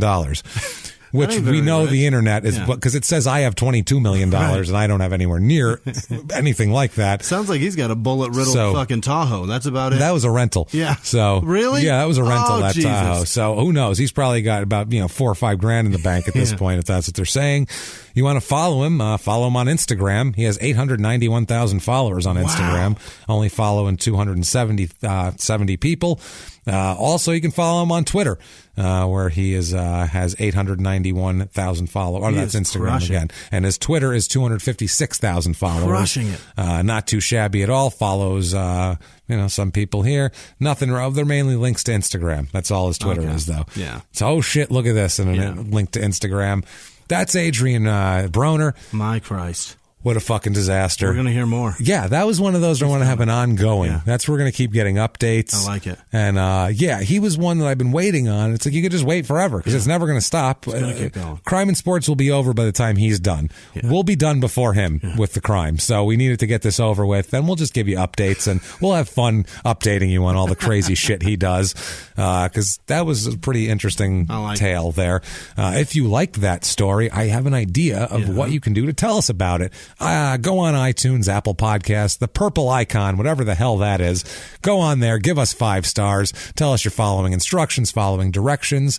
You can go to shutupandgivememurder.com where you can get all of our merchandise and hats. And no, we don't have hats. Not yet. We have shirts. Yes. And they put shoes of some kind on there now. That's pretty wild. I don't know what those are, but check them out. There's all sorts of new stuff on shutupandgivememurder.com on our threadless shop there. If you want to be an even bigger superstar, well, first of all, follow us on social media from there. Also at Crime and Sports, you'll find us on there. And then follow the link to patreon.com/crime in sports or over to PayPal using our email address, crimeandsports@gmail.com. And you could be one of our fabulous, fabulous producers that Jimmy's going to tell me about. Jimmy, tell me who the bad bitches are right now. Our executive producers this week are Dana Alba. Thank you. It's Danny. Danny? It might be Danny. Danny? It's Dayni. Wow. That could be Danny. Either way, she's a tough one, but thank you is what she so is. much. Yeah, thank you so much. Well, appreciate it, no matter the pronunciation. Appreciate it. Shannon Russell, Rhiannon Cranning, Amanda McPhail, Melissa Silsby, Emmy Dumont, Michael Kennedy, who has quickly become my favorite Michael Kennedy. Yes. Tiffany Robertson, thank you so much. Heather Norton and Ricky Fitzpatrick, you guys are fucking amazing. Thank you so much. Gary Howard, Janae Compton, and Bacon Bits the Cat. Okay. Peyton Meadows, Jennifer Moore, Kiva Hartfield, Ashley Vio, Matt Dietrich, Bill Ellman, Jesse Hartman, Victoria DeLuise, Taisha McPherson, Mariah Menhir. I love her. She's cool. Our Dutch friend. Yeah, exactly. Frank Maggio. Yes. Hey, yeah. You know Frankie. Right? Yeah. Erica Cernajewski. Yeah, right. I think so. It's got Hannah Thank Turley, you. Margie Coonsey, of course, Neil Kosker, Heather Fowler, Raquel Quintero, Jason Smith, Lauren Demarath, Stephanie Ioga. Yes. Nice. Rachel Vranks. Well done. Bryant Toole, Justin Miller, Katie Gwynn, Kate Ives, Hannah Simmons, James Fraker, Ariana Folsom, Charlotte Tork, Angela Miller. Yeah. Robert Haynes, Jessica Manor, Joseph Blenis. Okay. It's probably Blenis. Blenis. Right, but it's spelled like penis with blow. Well, that's all right. It's Blenis. Penis. Joseph Blenis and Hajni Pap. Hajni, that's what it is. Okay. Thank you. Lena Fisher, Heather Chamness, Allison Blazik, Catherine Brinker up there in San Francisco, thank you. Kelly Hedges, Sienna Messing, Kelly Higby, Under the Sea Fabrics, Amy O'Hearn, Hannah Cameron. Oh, Hannah Camerson. Hey, Hannah. Thank you so much, Thank Hannah. you, Hannah. Thanks for coming to Dallas. She came in and had some too. drinks in Dallas, too. Thank Definitely. you, Hannah. Thanks. Good to see you. Louis Tidrick, John Nomad, or J.A. Nomad, Lloyd Sokup. Fuck. Karen Flage. You made it sound pretty damn cool, I gotta say. Valerie Callahan, Brooke, what did I do there? Nunke. Brooke Nunke, that's what it is. Yeah. Garrett Moylan, Madalena. Oh, this one's a tough one. Madalena Maria Neva. Madalena Miva. Fucking what? Wow. Madalena Maria. The stumper. Benevend Knight. She's got 5 damn names. Put that shit together somehow and figure out a name. Diarrhea Cha-Cha-Cha. Erica. Got that one right on the first try. Erica Hayashida? Yes. Erica Hayashida. Shelley Roberts. Zane Billiot. John Rita. Kevin Doherty. No. What? Yeah. No. Yeah? No, what? What was the other? Brad. That's Brad what I was did. the center. Whatever. Let's go for the Cavaliers. I was like, is that him? Lisa Campo, Teresa Pedway, Luke Lynch, Laura Aitken, Mindy Poore, Andrea Jones, Angie Todd, Nikki Allen, Anita Maria, Derek Walton, Ryan McCool, Mike Collier, Allison Harax, Jennifer Conarton. Karina Moon, Christy Dietrich, Heather Graff, Stephanie Ramos, Harley with no last name, Keisha N with no last name, Amy Nicole, Nina Jornston. What? How did I do that? Got it. Nailed it. Emily Stamper, Leah Egan, of course. Oh, Thank yeah. you, Leah. Thank you. Noel Kingwell, Luna Alvarez, Roland Mitchell Ring, Amanda S. Asperheim. Yes. Scott Quinn, and then the home stretch, babe. Kimberly Owens Goldstein, Brandon Coffin, Gwyneth Quartet, and Robbie Burden. Thank you guys so much. You're fucking heroes. Thank you so much, honestly. Amazing. You guys are goddamn incredible, and you keep us going, and you keep the show going, and you just do everything for us. So thank you so much. The studio is because of you guys. Everything's because of you guys, and just thank you from the bottom of our hearts. Every dime counts, and we really, really appreciate all the help you guys give us. What if people wanted to tell you about all the help you give them, Jimmy? How could they find you? You can find me at Wisman Sucks, WHISMAN Sucks on Twitter, Instagram, and Snapchat. I appreciate everything you guys send. Truly, it's really, really overwhelming, and thank you. So where can they thank you? You can find me at Jimmy P is funny, or just copy and paste my last name from the show description. Look for me that way. Don't try and spell it. You'll hurt yourself, and your eyes will get all messed up, and you'll need a Visine. It'll be a disaster. You'll lose your periphery. You're going to lose everything. It's going to be like you got punched in the neck by a professional boxer. So that said, everybody, thank you guys so much, and live from the Crime and Sports Studios, we will see you next week. Bye.